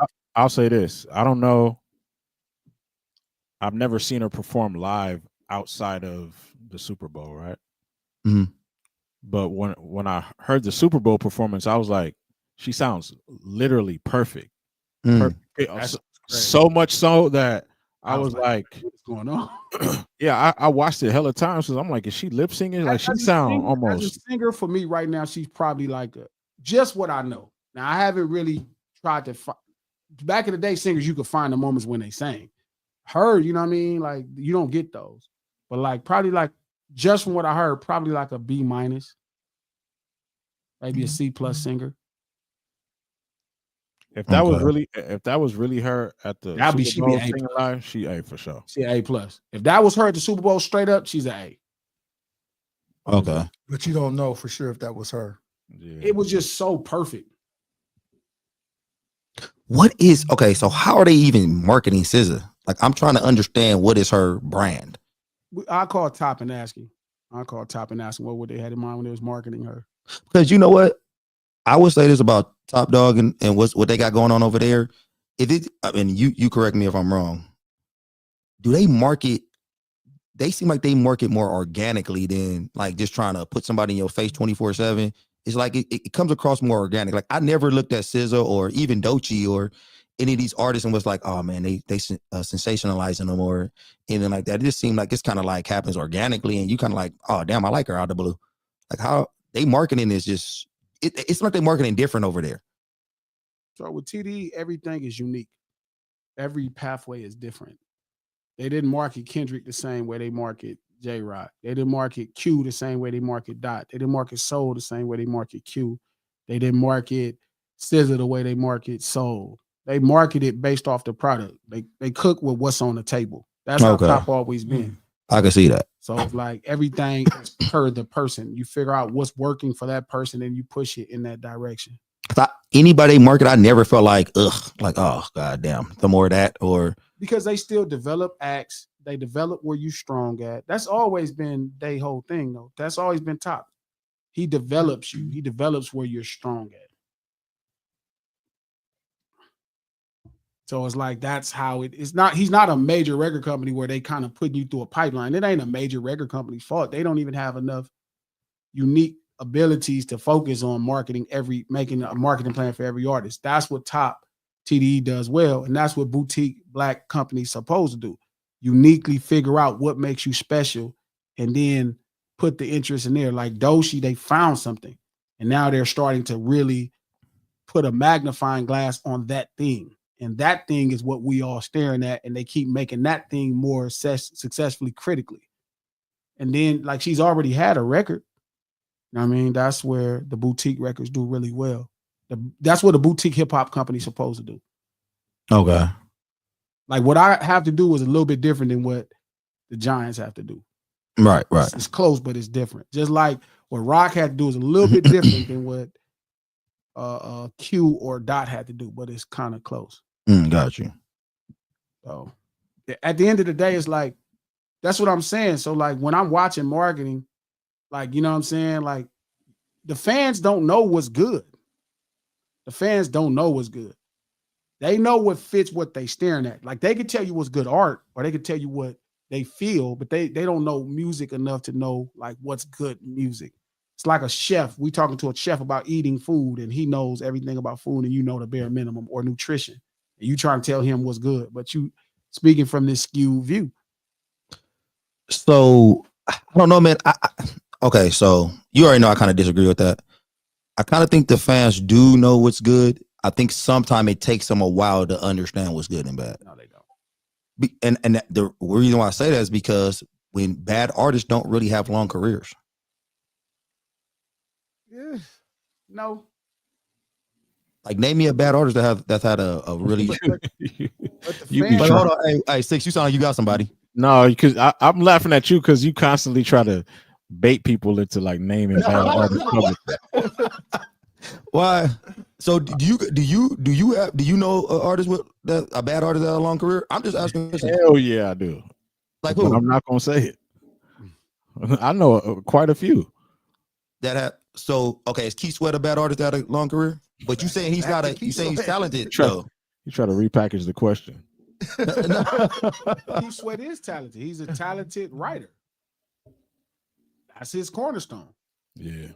So okay, maybe Frank Ocean to y'all then. I'll be honest. I don't even know enough of Frank's Frank Ocean catalog. is a bad artist. I think he's an average artist. That y'all are making a fantastic artist.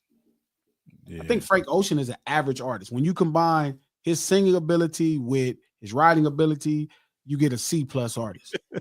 So I got a question for you. But in a time where everything is horrible, he feels like a diamond. He's a cubic zirconium in a time where there's no more diamonds. Like if you saw a diamond, it probably blind the whole room. So do you think most artists are overpaid? Not in this day and age. Probably so. Yeah. You sound like a goddamn slave driver. Like mean, you talking about if if you get 20 million, you supposed to keep 200. if you just an artist, yeah, Mhm. you probably getting overpaid. That means just putting vocals down. That's all you do. You getting overpaid. You should be paid for what you're good at. Mm-hmm. Sometimes people not good at nothing. Name Like brand Whitney Houston was a trained assassin as a vocalist. So yes, a lot of her shit is marketing. Don't get me wrong. Like Clive and them did one of the greatest marketing jobs in the world on her. Like you did not know that this was a ghetto ass motherfucker from Newark. You had no idea. But they marketed her as the voice though, and she gotta have the voice. And then they made you ask certain questions, 1,000 other things, right? And they made her to where white people could digest her because they didn't think she was a nigga like that. That was the marketing. I mean, but the cornerstone of her talent is real. The one thing you could do is shut up and put a microphone in front of her. She was gonna get everybody. For sure. That's where TLC, I don't quite know. Like, what would you do with TLC? If you put TLC in front of 7-Eleven, what would you put change in their pot for? Dancing and shit. Like No, they've been harmonizing and dancing. Like Nah. y'all don't think Nah. what the fuck is happening? So you think when you said TLC go out there panhandle and be just broke. There'll just be another group on the corner. you not listen. I'm not giving no money to somebody on the corner dancing. Yeah, there'll just be another group on the corner. Yeah, you got to be a bad motherfucker. Yeah, like, You got to be bad. Wait a minute, who y'all giving money to then? Like, you better at least be singing or Starts to something. sing. You know what I'm saying? It starts with singing. Or well, just you ask give for them some money. but you won't even give the artist no money. But I will. If like Whitney Houston was singing on the corner, I'd give her the whole $100. Yeah, facts. She don't even just put the instrumental. Have somebody play the little keyboard out and sing "I Will Love You." She gonna get the whole $100. But if it was a little nigga ass, if it was a little nigga at 7-Eleven hitting them Omarion moves, he not getting nothing from me. that's just terrible. At that, Maybe if he in downtown Vegas. if he Not what? even the downtown. Yeah, not not even Omarion. So if he ain't hitting the Omarion can dance. hey, coach, you didn't even see my jab, bro. You didn't even see how I set that whole play up, bro. That's crazy. I set traps. Okay, wait a minute. So Omarion, Traps. Yeah, what's his talent? What's his talent? he's a performer. He's a performer. He's not bad. I think Omarion's a good performer. Now, I don't think he's the best singer of all time. Obviously. Yeah, I think he can perform though. I think he's better than Ray J. Omarion is close to TLC. Yeah. There you go. Trap. I mean, He's probably right. He's probably right. that damn near was some trap shit right there. Yeah, No, he just got enough of everything. Yeah. Just enough. Just enough. Right. Omarion probably is like a 7.5 dancer and then like a 4 everything else. Like how you calling TLC 4 everything else? TLC's probably like a 6 everything else. No, 4. Well, if we're using either metric, 6 is for you, 4 is for G. The bottom line is he's TLC. So do you think more people looked at TLC and was like, I would like to be them? Yes. Not Omarion. Omarion didn't have that Sure. it factor. I think TLC has something about him to where girls were like, that's it right there. We like that. To even dudes was like, I'm telling you, as a guy, I was like, that shit's tight. B2K for little kids was different too. Yeah. For little boys. I'm saying, yeah. Because remember, B2K. they were selling girls liking them. So like with TLC, they were selling guys liking them. B2K was selling little girls liking them. Okay, B2K as a group, that's a different story. I'm just talking about Omarion That's where solo. Omarion career came from. Yeah, So that's where you got started at. Well, I'm saying because it's different as groups are a little different than this Not solo really. artists. Not really. No, for sure, they're way different. About the same. They're way different. You come on now, we've seen a bunch of I'm guys just saying specifically this shit. B2K Omarion pretty much the same. without B2K. There'd be no Omarion. Like he couldn't come out of Omarion by himself and then be hot. Like he had to come with B2K and then get hot there and then branch off. I don't think Omarion would have the same success if he would have came out by himself. I think, especially at that time of day. But that's only because you think it lacks talent. Now, again, it's not talentless. I'm not saying TLC is talentless. TLC is dope. They're really beautiful women. They have a style about themselves naturally. They don't necessarily have a developed skill. Like, I agree, their dancing is probably about a 4. They move just good enough, right? They were sisters, so they had natural rhythm. About they fashion. Like they wasn't New Edition dancing. New Edition really danced. No, there was no Edition. No. Like New Edition is a knockoff of who? Fashion. Somebody else dressed them. That was somebody else's whole thing. Same thing for Criss Cross, Brad. That was so it wasn't their dressing them themselves. So y'all don't think it takes a certain type of it factor too? Like something about you? Yes, I agree. I believe. And you don't think TLC had it? And yes, I do believe that's true. Do you believe that? I believe they were stars. Yeah, I believe it takes some sort of an it factor and really good timing. Yeah, timing is underrated. Do you think TLC had it? The it factor? Yeah, they had something. You got Coach over shaking his head now. I see. Man, y'all gonna really they're gonna be on the podcast, man. I don't think we being that bad. Did y'all disrespect TLC? Yeah. How we disrespect TLC? This Happened is to Bennett. crazy. Yo, I've been hearing this. I've been hearing this as I was walking around the store when you cut at the phone. Yo, this has to stop, B. The hate for the Frank Ocean, man. You know what I'm saying? We got to call on sweet baby Jesus right now, man, and to try to fix this thing, because this is crazy, man. Just sat in here and said, first, go back to TLC. Let's go back to TLC first. Go back to TLC first. All right. This is one of the best groups of all time. Totally agree. All time. Totally agree. You know what I'm saying? Curated by one of the marketing. 80% marketing. I think Glasses think it's 80% marketing. Like TLC. I think it was charisma. It was originality. That's a great word. We never seen like that. A lot of people came and followed their whole blueprint. So but that blueprint was followed. By who? I'm saying that blueprint was inspired by other people. Who would you say was inspired by? The Brat? The Brat, but involved. It was the Brat before them? No. TLC was before Brat. Probably not. For sure. They got to be close. But all of that is from the same wheelhouse. They didn't create that. That look is somebody else's look. Now, TLC's before Brat, I think. No, I don't know. That's from Georgia. And now I want to go back into what's in there. So that was a real California statement that you made right there, because people have been getting paid to dance in New York since the 70s. Well, that's people on the train. In California here. Yeah, well, you want to pay somebody to dance? If they got extremely good talent with that dancing? They better get cracking. I don't know if Omarion is gonna get more than $5. Yeah.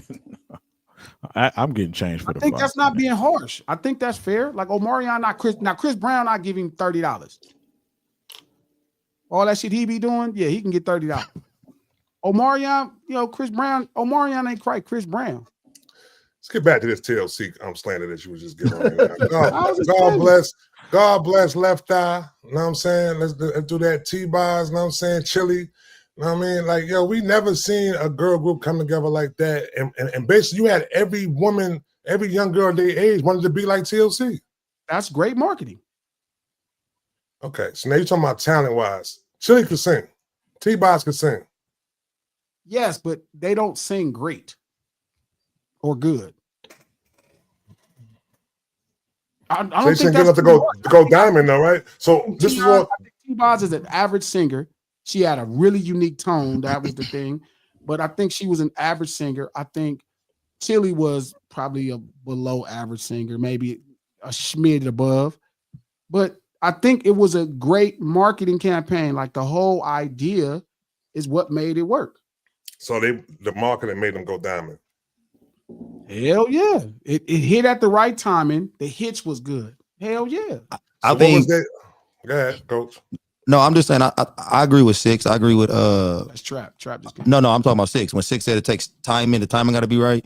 I think I agree with 6 with as far as the timing. I agree with you as far as the marketing, but I think Trap is trying to say that even if you got the timing and the marketing together, it takes a lot more than go diamond though. I'm telling you, great. TLC record. got something else. Somebody else wrote the record. I'm not saying TLC got something. I'm telling you, they have a talent. All right. So what was their Glasses? What was their hair burn moment right there? You mean like the Michael Jackson moment that made them? I remember what it was at a time too. What? Was it the safe sex promotion? Was it the safe sex promotion that they was doing? Remember they came out with the earrings with the condom over the eye and all that. Was it that? Yeah, I think I so. don't know. We'd have to really ask JD or one of them, like what was going on at that time. But they weren't quite. I know she burned down Rising House. That was a thing. I remember that being a big thing. But again, somebody else wrote the records. They're really great written records. They execute them just enough. I think that was a perfect example of really great marketing on really decent talent. Why ain't no more TLCs then? What do you mean? I mean, if it's just marketing and writing great records, a lot of different. There's barely any groups though anymore. Yeah. Wait a minute. So y'all think they were TLC though? There was all kinds of really great female groups. I believe I agree with you, but they were not TLC. Yeah, but that's like people thinking like when people talk about Drake and they're like, oh, he's the first. It's like they've had that. They're gonna keep generating that. Timing may only open every 25 years or 40 years, who knows? But I'm saying they'll find another one. That's what they do. That's the business. That talent is here. I feel like they'll find another Omarion. Well, I mean, you don't find another TLC. Like you don't find another Michael Jackson. I'm not saying TLC is Michael Jackson, but you don't find another but there's some groups that you just don't find another of. You might find another group that's good or you can do something with, but they don't. I don't believe that neither. I think everything comes back. They'll always find it. Now, can you match the moment? Chris Brown was Michael Jackson to some degree reincarnated, but they just couldn't match the moment. You think at some point Chris Brown was on the same trajectory to be Mike? Fuck yeah. Yeah. Chris, the way they used to talk about everything with Chris. No, I love Chris Brown. I mean, I think he's dope. The way the Office is talked about him. He was like a different type of entity. He's a bad motherfucker. He was special. I agree, but and not they Mike. feel like it dampened because Mike is not just Mike. Mike is the shit Joe Jackson had him doing. Mike they thought Tevin Campbell was the next Michael Jackson. Be like, come on, bro. But that's different. And Tevin could sing Michael Jackson under a table. Wait a minute, hold up. You think? Wait a minute. So can Mike not sing to you? I can sing like a motherfucker. Okay, Tevin Campbell's not that. Tevin Campbell can sing. He can sing. Yes, he is. But he not a way better singer than Michael Jackson. Not way better, but he'll sing him under a table. Tevin is a bad motherfucker. I ain't gonna lie. So there's very few vocals I heard like his. That nigga is cold. Tevin Campbell can really sing. I agree with you. Like and Michael Jackson can sing too. Now, I'm not saying Michael Jackson. Come on, all right. I'm just telling you, Tevin Campbell's a better singer than Michael Jackson. Mm. So I can understand why people thought that, but Michael Jackson is Michael Jackson just because of singing, and he's a great singer. That's a hot take. That is a hot take. Okay, thank really you. A hot take? Thank you. What's that? Wednesday's talk. That's a hot take, bro. That really a hot take, Trap? That Tevin Campbell was a better singer than Michael Jackson? Yeah. Tev was cold. Tev was cold. For Tev sure. was cold. Cold as a singer. Michael Jackson is more than singing. Michael Jackson was a really good singer, really great singer. Arranger. He's a great arranger. He made a million things. Tevin Campbell was just a great singer. I think we're forgetting about Michael Jackson earlier stuff. Like, no, I'm just talking about his voice. Like, yeah, we just talking about no. I'm saying I agree. Shout out to Mark Gear. Not a hot take. So six. You think Tevin Campbell's a better singer than Mike? I don't think so. He's ridiculous though. He's ridiculous. I don't know, but for me too, is like I've always loved I've always loved singers that have really unique tones. Like Michael Jackson. You don't hear another voice like Michael Jackson, so that always maybe that's a little bias bump just because I like unique tones. Yeah, I think Mike is probably like in the bottom half of the 20 greatest male vocalists. And you think Tevin Campbell's in the bottom 10? You think Tevin Campbell's in the higher half, or Tevin Campbell is Tevin is insane. Singer. Tevin was cold. But Tevin is because Tevin is only singing. Michael Jackson is 1 million things. Michael Jackson's a child star, TV, a dancer, a fucking machine. He produces, writing records. Tevin is just a singer. Let me ask you a question. Listen, hold up, coach. Okay. Tevin like men, and it's still a big deal. That's how good of a singer he is. Mike did too. Niggas, no. No, Mike did not. Don't do that. Don't do that. Mike did that. Don't do that. Mike ain't like, no, he didn't. I'm a Mike fan. Don't do that. Mike go fishing. Mike go fishing. Man, whatever. Tevin Campbell like men. All Tevin Campbell could do was sing. And everything he is just because how well he sings. Niggas don't even care who he fucking. You know that's reserved handful of people like Freddie Mercury, Freddie. Luther Vandross, Michael Jackson. Michael Jackson. Jackson. Wait, hold on. Let's stop this shit now. Man, why you playing I Michael love in that Michael bad too, but for? Michael Jackson got all type of shit Yeah, shit that about shit him. was all true. That shit was none of that I'm shit. not saying it's None not. of it was true. That's true. Who? You ever seen Y'all the niggas video? ain't Hold watched on, the coach. You never seen the video where they go, yo, when Nah, Mike man. refers to I'm going weird that about woman, he says he's going fishing, and they got mad videos of him talking about going fishing, talking about him going at women, and like, yo, man, all this you going fishing today? Mike wasn't gay. Nah, Hmm. not at all. Now Prince Man, could have been. R.I.P. to the king. I don't believe Prince wasn't gay either. Prince wasn't gay either. Nah, Prince, might have been bisexual. and I love Prince, bro. Should have been gay. Prince Prince is from bisexual. Minnesota, man. If Prince would have been gay, he'd have been way bigger. And bisexual Prince equal should've But I gay. can't say that for sure either, though, because there's nothing concrete out there with Prince. No. Again, it's not. Tevin is like a top tier male vocalist. Saying Tevin is better than Mike is not like that. Nigga ain't no regular. Nick Tevin is a bad motherfucker. Like You everything think it's that Tevin is, good? like Whitney Houston. Everything Whitney Houston, Tevin Campbell, Luther Vandross, some of these people, they just only good singers. I know, but King come from an era when they had to sing. They was only singing. I don't think he think Tevin is that good, as good as you're making it seem. King could come. No, Tevin is that good for sure. He's that. I think Tevin is good.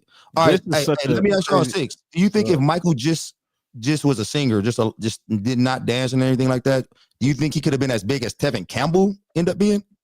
Was Tevin Campbell that big? No, that's Kevin my Campbell point. wasn't that big. Campbell was big. Not that big, though. I'm- A couple Campbell records, is that was big. it. I'm asking, do you think Mike would have been at least as big as Tevin if he only just sang? Yeah, for sure. He would have been bigger. Yeah. Michael could have got far with only on voice alone. Michael can sing. I just said, I'm not saying that Mike can't. I'm not putting Mike. I'm telling you, Tevin is a better singer to me. Okay, that's fine. I Okay, think Tevin Not a got better one entertainer. as a singer. okay. Yeah. Okay, Tevin compared to Babyface. Tevin. Yeah, no, Tevin Cameron's a better singer than Babyface. Yes, for sure. Okay. You know who don't get enough I'll credit? sing Tevin Campbell, bro. You know who don't get enough credit? Who's that? Tank. Tank is an underrated As a singer, yeah, as a singer, yeah. Tank is an underrated- Phenomenal. ahead, say it. Crazy, crazy. Tank is. Yeah, go ahead. I don't think Tank is I don't an think Tank is a underrated great singer. singer. What? I didn't say it's What? not about great. He's an under. He can sing a lot better than No, people Tank- give him credit. But he Tank is writes Nah, Tank can songs sing. styling. Tank can sing, That is crazy. Tank but is a he's not great singer, Tevin. though. Tevin is Yeah, different. he's not Tevin. Whitney is different. Tevin is different. Minnie Rip. Some of these people are really Luther. They're really just singers. All right, let me ask you a question. Was Tank the worst singer out of TGT? No, Fuck no. No, Genuine was. Well, who y'all think he sung better than? He sound better than Genuine. You want somebody Genuine? He He sings sing better better than than Genuine. Genuine. I think he sang better than both of them. Think he sing better Oh, than- six. You think he sing better than Tyree Six? Nah, you don't say that. Hot take. I think it might be right there. I got It might be about Tank over even. Tyrese. Hey, listen. I done been in the studio with this nigga. You and know, this you nigga probably- is incredible. Oh, okay. That makes But in sense. my Tank is mind, Who the best singer out of LSG? All right, Six. You got inside information. Okay. Yeah, no, Tank is he really that dude. Tank will tone it down. No, for sure, I know he underrated for sure. Tank I will don't think- tone it down so other people don't get overwhelmed. But like he really be like, he'll tone it down in sessions. Like I'm not gonna over sing this song, but he really that dude. Okay. Tank can sing for sure. He definitely underrated. But You said LSG trap Yeah, who the best singer out of there? nigga Gerald Levert. G. Okay. All right. Who you got? God bless. Yeah, I go with Joe. I go with Joe a little bit. Johnny is Johnny, a bad I don't mother- know. Johnny might. Johnny got my favorite motherfucking New Jack Swing song of all time. Johnny's a bad motherfucker, but man, with Gerald, it was effort, bro. He didn't even have to try. Like I could always feel Johnny Gill trying. Is it not a little closer than we thinking though? Yeah, it's close. Okay. That's Again, close. It's close. I'm not all of these things. Michael Jackson and Tevin Campbell is close. So like they're close. I'm just saying I can clearly hear better. Freddie Jackson's a bad motherfucker. Freddie Jackson's crazy. Yeah. Freddie Jackson's crazy. So when we say talent, the first thing I think about talent when it comes to R&B, right, is singing, and then writing, and then dancing. So what I'm telling trapping him is like Frank is a perfect example of really good marketing, really average talent. Average, not today. Today he's an outstanding talent. average in the grand history of his particular genre, he's an average talent by far. He's not on any level with Brian McKnight. He's not on any level of the upper tier guys. That's not dissing him. Who? Frank Ocean. Frank Ocean. No, Frank Ocean ain't no Tank level. Tank is different. Tank, like Frank is the best of today. So Frank kind of lasts back in the days. Trap, why are you rocking back and forth like that? I'm just saying. So Frank is a background singer back in the days. Imagine if Frank Ocean dropped that album after Luther Vandross dropped his first album. The times were different though. No, don't say the times were different. I'm Niggas could sing. That's all it was. That's the only difference. Niggas could sing. That's the only difference in time. I think that definitely Luther is a better singer than you keep naming Luther. Luther is a bad motherfucker. A better writer than Tevin. Luther's a better writer, producer. Luther does everything better than Frank Ocean by far. That's the problem. You picking one of the all-time greats. I'm telling you, Luther Vandross is not just because he's all-time. Marvin Gaye is way better. Everybody, Brian McKnight is way better. Like I could go down a list of people way better. Prince way better. Michael Jackson way better. It's like, and I'm just after this. Like he's an average to good talent, but he's not anywhere near a great R&B talent. He's a great today R&B talent because R&B is in a weird place. Like you gotta really be good. I agree with you, especially as far as the singing go. I think if he just wrote more, I think we'll be able to tell how good of a writer he is. Even the stuff that he wrote ain't nowhere near there. I think it's good enough to where he's an average singer in it, and it really does well still. But does well. That's my problem. Does well is kind of like he's not SZA. SZA's a great writer. My problem is SZA is a better singer and writer than Frank Ocean. I do wonder if my problem is her is a better writer and singer than Frank Ocean. I do wonder if he did if he did some more, would he be considered? He'd probably be over her right now. If he just did more. No fucking chance. Her is the real deal. I think you like her. No, her can work in any era. All right. So look, right. So the yesterday we did something. I think I want to ask you this right here, Glasses, right? So yesterday we did something ADHD. I came with some new thing that we do now. We do like a draft with the music though, right? So you had to draft a label basically. So basically it was like 6 different spots you had to fill up. So it was your franchise superstar, your vocal performance star, your underrated gem, your songwriter or producer, your wild card that could be it could be like a legendary group, a legendary artist, or it could just be a new wave talent, and your under 30 artists. Who would you select for your vocal powerhouse? If you want to select one person, Minnie Riperton. Who's your franchise superstar? Stevie Wonder. All them albums I get out of him, I never have to work again. Who's your underrated gem? Jamie Foxx. Oh, okay. Somebody alive. Who's your songwriter or producer? And or. It could be either or. But it only be one person. Only be one person. I mean, it could be Jimmy Jam or Terry Lewis, though, you know. But it got to be one either a songwriter or a producer. JD and Brian Michael Cox. Okay. But are they a duo? Writing duo. Okay. They're writing duo. Writing duo. Okay. Who's your wild card? That do everything. No, your wild card is basically like, that's what I was saying. When you did Stevie Wonder, you got Stevie Wonder there though, but your wild card could be like a group. It could be a new wave talent. Oh, I'm gonna go to Isley's. I get money off them forever too. All right. And who's your under 30 star? That's a kid. Under 30. Somebody I'll have to develop.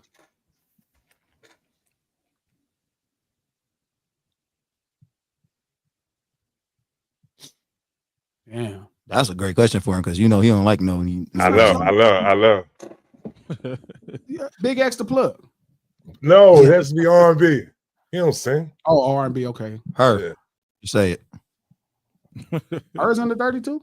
Yeah, hers under 30. Somebody picked her. Somebody picked her. Hers under 30. I don't know if that'd be disrespectful. She dope. We had some dope. It was about 10 people, so we did it. Probably go with her. I like her. Go with her. It was 10 people, and we did a draft in snake order. So the some of the teams came out. Somebody actually, the one I'm looking at right now, they had her. Her is dope. Yeah. Shout out to everybody at the lunch table talking shit. I'm not saying I think Frank Ocean couldn't have had one hit record in the 80s. I'm just telling you he had one hit record in the 80s. Y'all talk about this nigga like he's Stevie Wonder.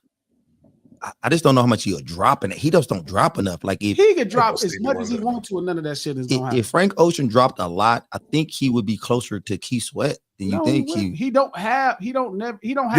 Sweat. I think Keith Sweat's a good one. He don't have the first album. Nigga, Keith Sweat is Teddy Riley. Nigga, no. I think Keith Sweat's a good one. No, y'all gotta realize Keith Sweat ain't just Keith Sweat. That's the introduction of New Jack Swing. Like that's the introduction of New Jack Swing. Make it last forever. Like he don't have a make it last forever, bro. That's crazy. I think he's doing Frank Ocean doing himself a disservice by just not dropping enough or doing other stuff for other people. He dropped ain't enough. Let's just start there. Oh, man, it ain't the back. I think you're sleeping on Frank Ocean. Like, I'm not sleeping on him. I think he's a marginal talent. He's just perfect. I don't think he's a great singer, but I think as far as his writing and all that kind of stuff, I think he's an A- writer. I gotta go listen. I gotta go listen to. You don't even got an A- song. Who? What's an A- song? I keep telling you the potato song, man. The fact that you keep calling the potato song is why it's not an A- song. The potato flew around my room. What's an A- R&B song? An A- R&B song is. What's the A- R&B song? Novocaine is an A- song. What is it? You don't have a pony. You don't got a fucking pony, bro. Novocaine. Is Pony A-? That's an A-. And I don't know. I don't know if we should be talking about Pony. We should say another song. So what's Novocaine then?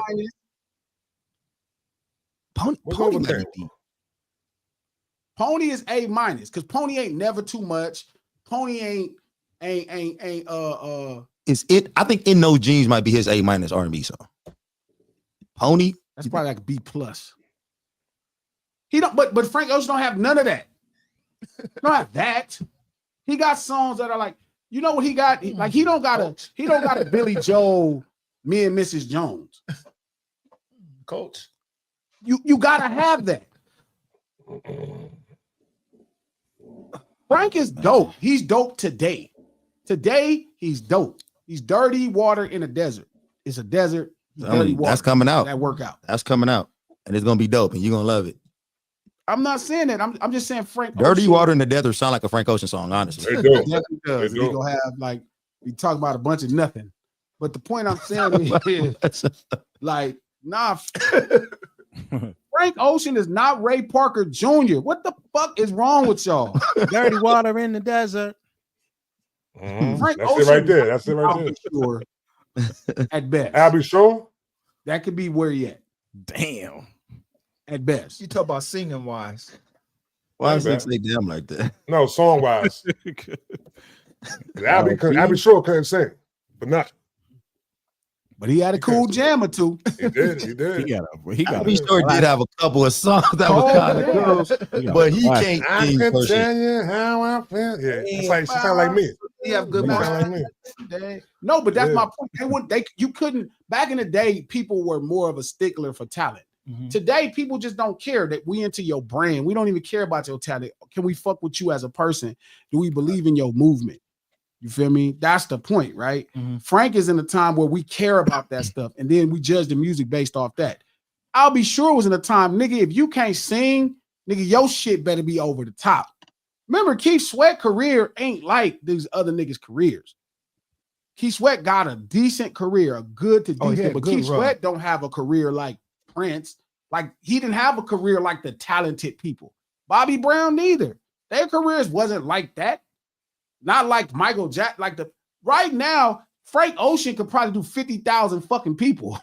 You think so? Yes, with marginal songs. I think if Thinking About You or Pyramids came on right now to a group of 25-year-olds, it'd be kind of like Pony hitting to a bunch of 45-year-olds. I'm not Yo, disagreeing. Coach, Novocaine, man. Novocaine's the song. Or Novocaine. Yeah, But I Novocaine's another do one. think he has that appeal on the age. But I think that's a lot of things. But the problem is when music don't go through generations, that's the problem. None of us was born at the same time that My Girl by the Temptations came out. Nigga, we fuck with it like we was our grandparents. Soon as that shit, we be like, oh, this thing bumping. True. We can start from every list. You can hear songs from the 50s, 60s, 70s, 80s, 90s. You get right now, if you hear Before I Let Go, he don't got it Before I Let Go. He don't have those kind of songs. He has songs that matter to the generation of people he's putting out music to because they're into his brand. When I hear Novocaine, I'm like, oh, this okay. I fuck with this. That's like a cool B-side to one of my favorite singers, probably worst album singer. But That's not fair what you're doing, though, bro. I'm about to say that. That's not fair what you're doing. Only time's gonna tell if them songs are gonna last like that, though. I can tell you when My Girl came out, our people's probably wasn't saying, this is gonna be a jam in 2020. Still, Nigga, they still don't know what it not is. a jam now. Novocaine ain't a great jam now. It's not one of the. Yes, it is. No, it's not. To this generation, it is. But you're missing the point. It's not to generation. My Girl was a jam to everybody who heard it. Nigga, Make It Last Forever was a jam to everybody who heard it. Even though we couldn't sing, it was old people who like real singing. I was like, this all right. I think Think About You come on right now, everybody start nodding their head. I think he has a marginal. Frank Ocean don't have a Jamie Foxx. What's the Jamie Foxx album I love? Now we tripping. Unpredictable. Jamie Foxx album is better than both of Frank Ocean's albums. Okay. I think for me, stylistically, I think so. I think it's better because I think Jamie, I'm not a Frank Ocean Jamie fan. Foxx could out-sing Jamie Foxx. You're not a Frank Ocean fan. No, I'm not even a Frank Ocean fan. I'm just keeping it real about Frank Ocean. Frank Ocean don't have an unpredictable. I think Frank Ocean. I mean, I think Jamie Foxx is more talented than Frank Ocean for sure, singing wise. He's more talented, period. But that's the point I'm saying to you. It's like Frank Ocean is. I'm not talking shit on Frank Ocean. I'm only saying in the pantheon of really great R&B talent acts. He wouldn't be there. He's there now because of how music is consumed now. It's more about the visuals, how you consume things. Are you with the movement? Blah, blah, blah. Then the last thing you do is hear it. But I do think Frank is more Keith than Al, though. That's crazy. I'll be sure it's crazy. Because Keith Sweat ain't Keith Sweat by itself. Nigga, that means Frank would have to have Teddy Riley. Teddy Riley is important in Keith Sweat's career. Like, that's everything. Like, that's why it was what it was. That album set off a whole successful genre of shit happening. And honestly, I'm not mad at the thought because that could be a fair comparison. Keith Sweat is a lot like Frank Ocean is a lot like Keith Sweat, but he didn't have Teddy Riley. That's the problem. Somebody who understood music enough to make something that would create this different thing. Now, he does have a movement of people follow him. I think Frank Ocean got a lot of Frank Ocean clones, but it's like, again, if you're not starting with Make It Last Forever, then what you starting with? Now, but I am kind of confused on how they're marketing. Johnny Kemp just got paid from that. Frank Ocean. I am confused on how they're marketing Frank Ocean, though. I wonder what is the plan with that. What, the pause shit? What are you talking about? Yeah, like, I mean, just as far as him not putting out music and like, but I don't think you need that belief that you need a bunch of music is bullshit. You need some music though. Like, you can't just live off of 2 albums forever. Man, the people that love the homie John Queen swear by that motherfucker, and he only got a couple of albums. People sometimes swear by that shit. As long as his music is touching people, it's working. I think Ty Dolla $ign is a better R&B act. I'm not saying he's more successful, but I think he's a much better act. Can Ty sing to you? He sings better than Frank Ocean. That's the problem. Ty be smoking cigarettes, weed and shit, and all kinds of shit fucking up his voice. But do we think Ty sings better than Frank Ocean? Is this unanimous? I probably wouldn't say it's unanimous, but I've heard both of them sing. I heard Ty in person. I never heard Frank. How did Ty sound in person? Is he good? Yeah, he's good. He's dope though. Like, he's not like a singer. He's not a singer. Yeah, he messed his voice up too. So is Nate Dogg a better singer than Ty Dolla $ign? No. So Ty is a better singer than Nate Dogg. Come on, man. Why you bringing up everybody RIP, man? I'm sorry. No, that is. I mean, not saying. I think because I kind of when I think about Ty, I kind of think about Nate for some strange reason. Nah, as far as hooks and no, he do way more than hooks. Ty is different. Nate was very straightforward with his approach. Okay. Ty got depth for sure. Ty is like Rick James to me. I always call Ty Rick James. Ooh, shit. Come on, bro. I know. Ty is like Rick James. Yeah, that's how he approach. Frank Ocean is closer to what's his face than Ty is to Rick James. No, Closer. He's closer to Keith Sweat than Ty is to Rick James. Not I don't probably know about that. Nah. Ty funky nigga, man. Yeah, Ty is he cold. Ty funky nigga, bro. Ty get busy. I ain't gonna even play with that nigga. That nigga, yeah, that nigga's the truth. You know what? Let me rethink that because Ty is tight. Like now I'm thinking about he is dope. He just got something. He is His dope. approach, like watching him work in the lab, and like I love seeing different people's like how they approach writing and stuff like that. And he hear things differently. Yeah, he cold. I ain't gonna lie. Yeah, I seen him. He one of the coldest motherfuckers I've been in the studio with. Yeah. Watch him make some shit. Rick James is high praise though. No, Rick James is obviously on the pantheon. I'm saying, but to me, Ty has range. Historically, that his problem is he don't want to make street songs. Ty wants to be babyface, but he's more Rick James naturally. But he kind of pursues babyface of making more of these kind of R&B ballads versus making street songs. Street songs, like if Ty just decided I'm going to make a bunch of shit that everybody could have fun to and enjoy their shit too, it'd be over. I know we got on marketing and artists and artistry, but I had a question about an artist that I wonder how is he getting marketed, and he seemed like he had a problem with how he's getting marketed or how he's portrayed as an artist, and that's Wale. Yeah, Wale is really talented too. Yeah, he's dope. Yeah, but don't y'all feel like, I mean, when you guys hear people talk about him or he talks about himself, I think he feels like he should be bigger. He should. I think I agree with how he feels. But that's also because that's a perfect example of somebody with talent, but probably no not machine. the marketability. Yep. You have to figure out how to market them. What's the hitch? Yeah. So do you think being marketable is a talent also, or no? Yo, go ahead. My bad. Not Go a ahead. talent. No, I was gonna say that I think what just messed Wale up was the way we was introduced to him. You know what I'm saying, with the Lady Gaga song. So he stayed in that bag right there. You know I don't think that's his problem. I think just you have to figure out why are people connecting to you. Wale is really talented. That's the one thing that makes Wale is dope. So again, like he didn't figure it out like Cole, like Cole or Dot, where them niggas, forgive me for lack of better terms, them niggas went looking homeless and shit. Them niggas used to cut their hair. They look like backpack niggas. They used to do 1,000 things to give off the feel of what they were projecting. Yeah. Wale was always in no man's land. Wale would have probably been a bigger rapper in the 90s. You know what I'm saying? Like he actually is just dope. Them niggas is dope, but they also figured out how they needed to be marketed. Wale was just like a regular DC nigga that was just dope. And you know, he has big records too. I feel like if he would have dived into his DC, like I mean, he did it though. He ended up doing it though. It would have worked then. If he'd have dived into like the go shit all the way and like that, you know what I'm saying? And just stay. What was the lane Wale tried to get into? He just was making dope records. He made dope records. And you know what lane he got though too though? Like low key, I remember I seen a post one time like Wale kept R&B alive when R&B was dead.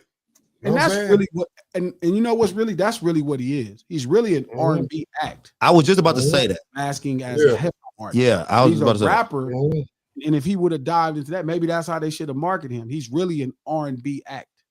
That's kind of what I am. Really a hip hop act. But is there a lane for that though? Is there a lane for an R&B rapper?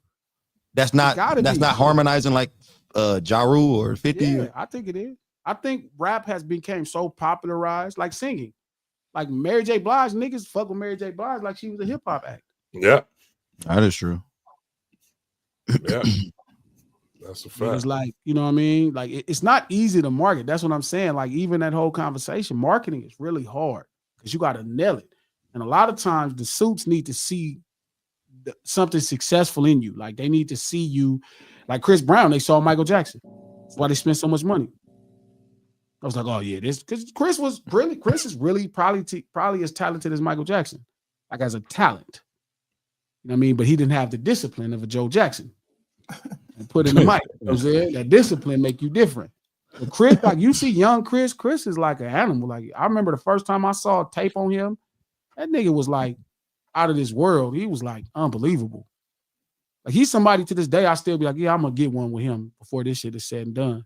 Like he's that good. Yeah.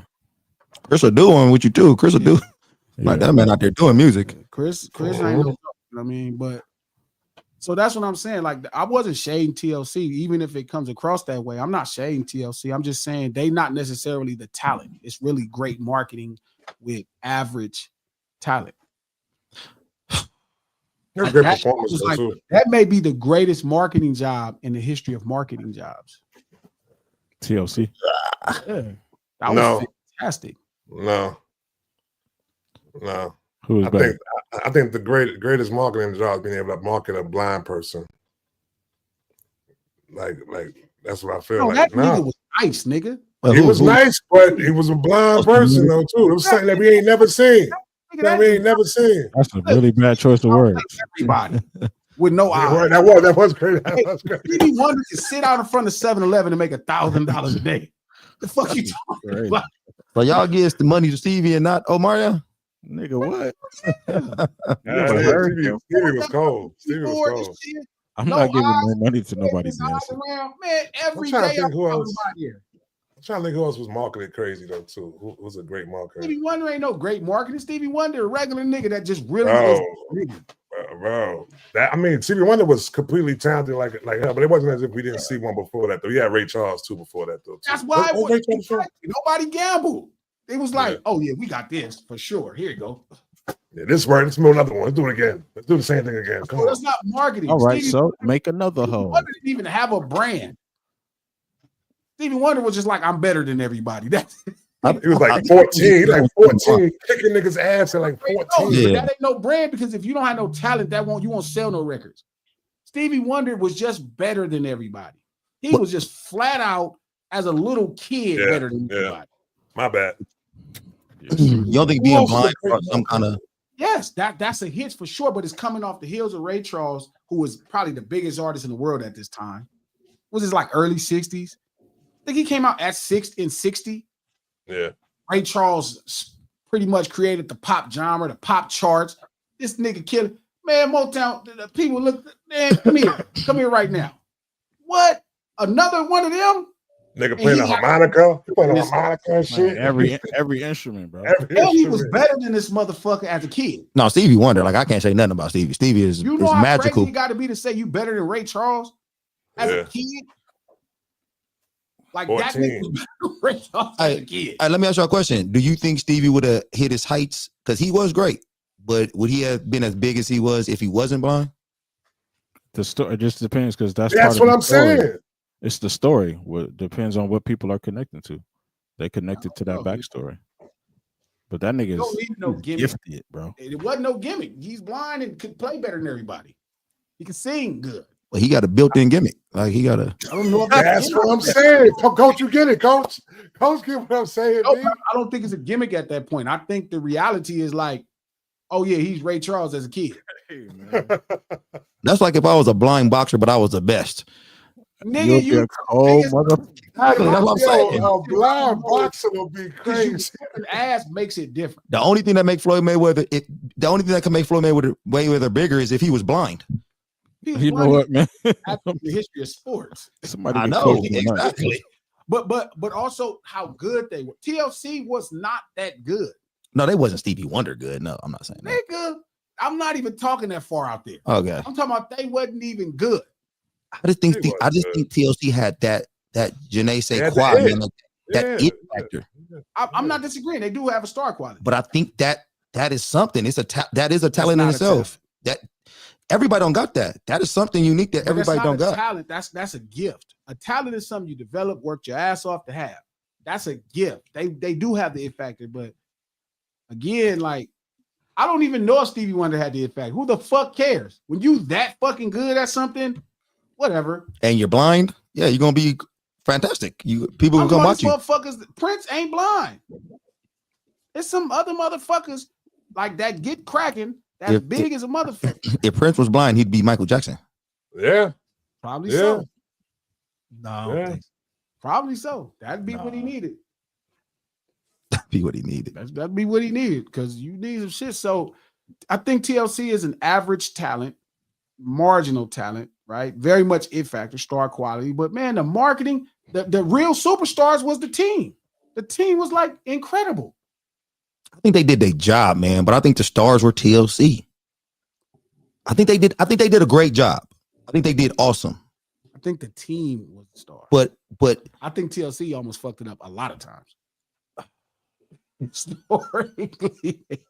don't know, man. I think they probably just maybe it was 50-50. Maybe TLC. Hell no. I'm saying because they ain't had no. Hell. They had another TLC. Hell no. You really just forgetting about Left Eye too.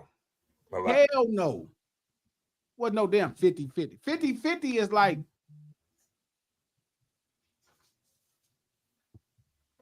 What happened? 50-50 is New Edition.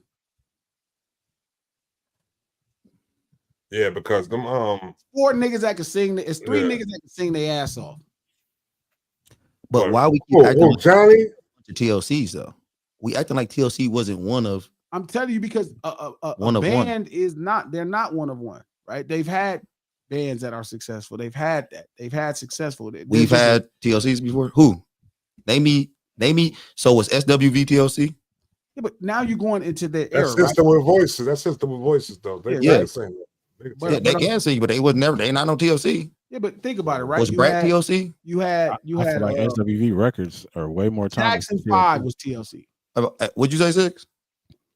SWV's records are way more timeless than TLC records. Yeah, they can sing. If Rain came on right now, everybody in this chat will go crazy. Downtown. Oh, hey. And I love SWV, but I think that's coming from Destiny's Child was TLC. Yeah. That was after. Right here. And they end up having. I don't even know if Destiny's Child was a TLC, bro. Destiny's Child was like TLC. I think Beyonce was way bigger than Destiny's Child ever was. Destiny's Child was big, but it wasn't TLC big. We're talking about following the group. But that's what I'm telling you. It's the same thing. Destiny's Child is TLC. It's the same shit. No, because you ain't get a Beyonce out of TLC. Because the talent. But I think Beyonce was because I think TLC was TLC. I think Beyonce. You got 2 stars out of there. Kelly Rowland's a star too. Kelly Rowland's a star. Kelly Rowland's a star. Kelly Rowland is probably a bigger solo star than anybody from TLC. You think Left Eye would have been a bigger star than all of them than them if she had passed away though? She had to be the one, but I don't know. Yeah. I don't know. Yeah, I don't know because it was different. Even like Cast Away from the Bay. He said Destiny's Child is TLC with talent. Who's that? Cast Away from the Bay. That's funny. What'd you say? What'd you say, Sis? I don't remember. They tried to make TLC a couple times though. 3LW. That was a really bad attempt. I'm just saying. Yeah, that's a good. I'm not saying, but also everybody, not the team that made TLC. That team was incredible. I agree. I think they did their job. Team ain't quite like TLC team. Who I would like to know who was 3LW team. They wasn't motherfucking. They wasn't none of them other motherfuckers. I'm just saying, man. Like,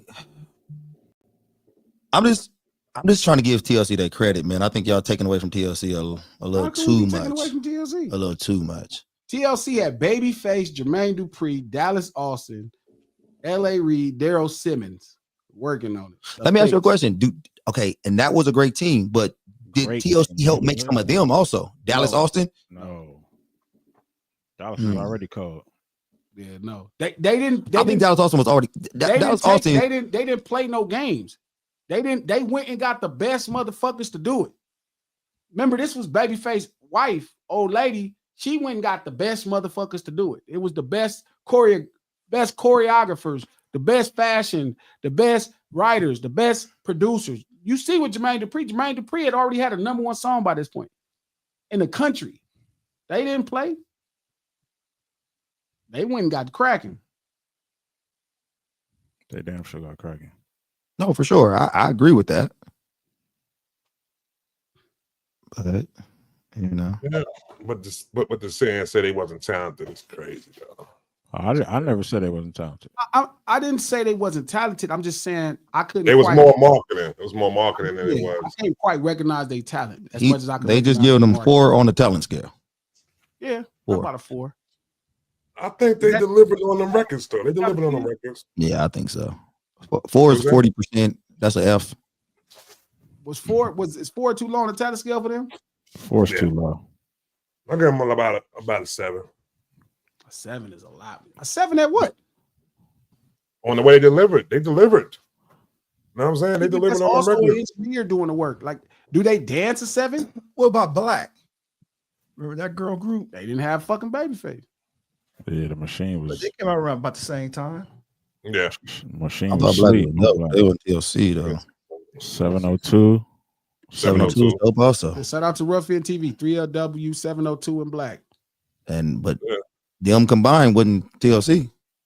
Yeah, but I think again, you got to look at how many. Look at what Jermaine Dupri did to Brat. Look at what Jermaine Dupri did for Criss Cross. Look at what Jermaine Dupri did that, and that was just Jermaine Dupri. That wasn't Babyface and Pebbles and everybody else. That was just Jermaine Dupri. The more I think about it, I'm really think TLC was on that Aaliyah vibe. Like Aaliyah was way more talented. I'm saying, like, what did she do? Style-wise, Aaliyah? I got one for y'all. So we think Aaliyah was just that much Skate. better dancers than TLC? Yeah. Ooh. I don't know, man. She wasn't the greatest dancer of all time. No, she could dance a little bit. She Like just danced better. TLC might have danced better than her. No. And as far as singing goes, man, Aaliyah wasn't the greatest singer of all time, Way man. better singer than She was a better singer than TLC, but not By far. so much better than by them. far. Who y'all got? I think you're underestimating how good Chili and T-Boss sing. No. Maybe. Because you giving them a 4. You gave them a 4 as singer. Yeah. I think what's Aaliyah as far as a singer go? About a 6. Okay, and I think TLC was probably about a They 6. don't sing. She could have never sang. T-Boss could have never sang none of Aaliyah's songs. Neither could Chili. Not a single one. None of them would have been big. Aaliyah is cold. You sing a Isley song is different. I'm just saying because Aaliyah had that machine behind her also. No, she had a good machine. She had R. Kelly at the beginning. But I'm saying she could sing better than TLC. I think she could sing somewhat better than TLC, but it wasn't like completely. It wasn't. Completely I think better. TLC. Is that fair to say? 6. What's that? Aaliyah's a better singer than TLC singer. I would think so. I've never really heard T-Boz or Chili's like raw vocals. So I would have to hear. But just their records weren't close to each other, so but just from a consumer ear, I feel like Aaliyah's voice was better. Yeah, by far. And Aaliyah's about a 6. But I don't know if it's by far though. Like I think it by at least 2 points. because I do think Aaliyah sings better than them, but I don't think it's by But I'm far. saying so that's what I'm saying. So if you made TLC a 7, then that mean Aaliyah would have to be an 8. I didn't call TLC a 7 now. Or a 6. I said 6. Then that means Aaliyah would have to be a 7 or 8.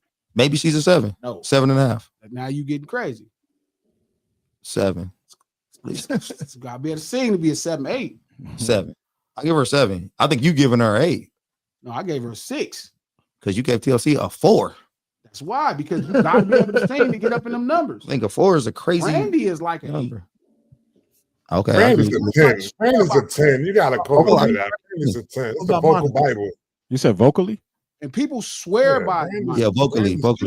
People swear by Brandy. Brandy's a 10 vocally. Huh? Brandy's a 10 vocally. That's what I'm saying. 6, he bugging. No, Brandy's a 10. They're A about 10. That's the vocal Bible. Brandy is a 10 vocally, nigga. Yes. Don't I mean, do what? that. Brandy's a 10 vocally? Oh, yes. Brandy- Yes. In my mind, yes, Whitney Houston's a 10. Yes. In my mind, And Whitney Brandy's right there. And Brandy's right there. And Brandy's Brandy's right. Houston said that.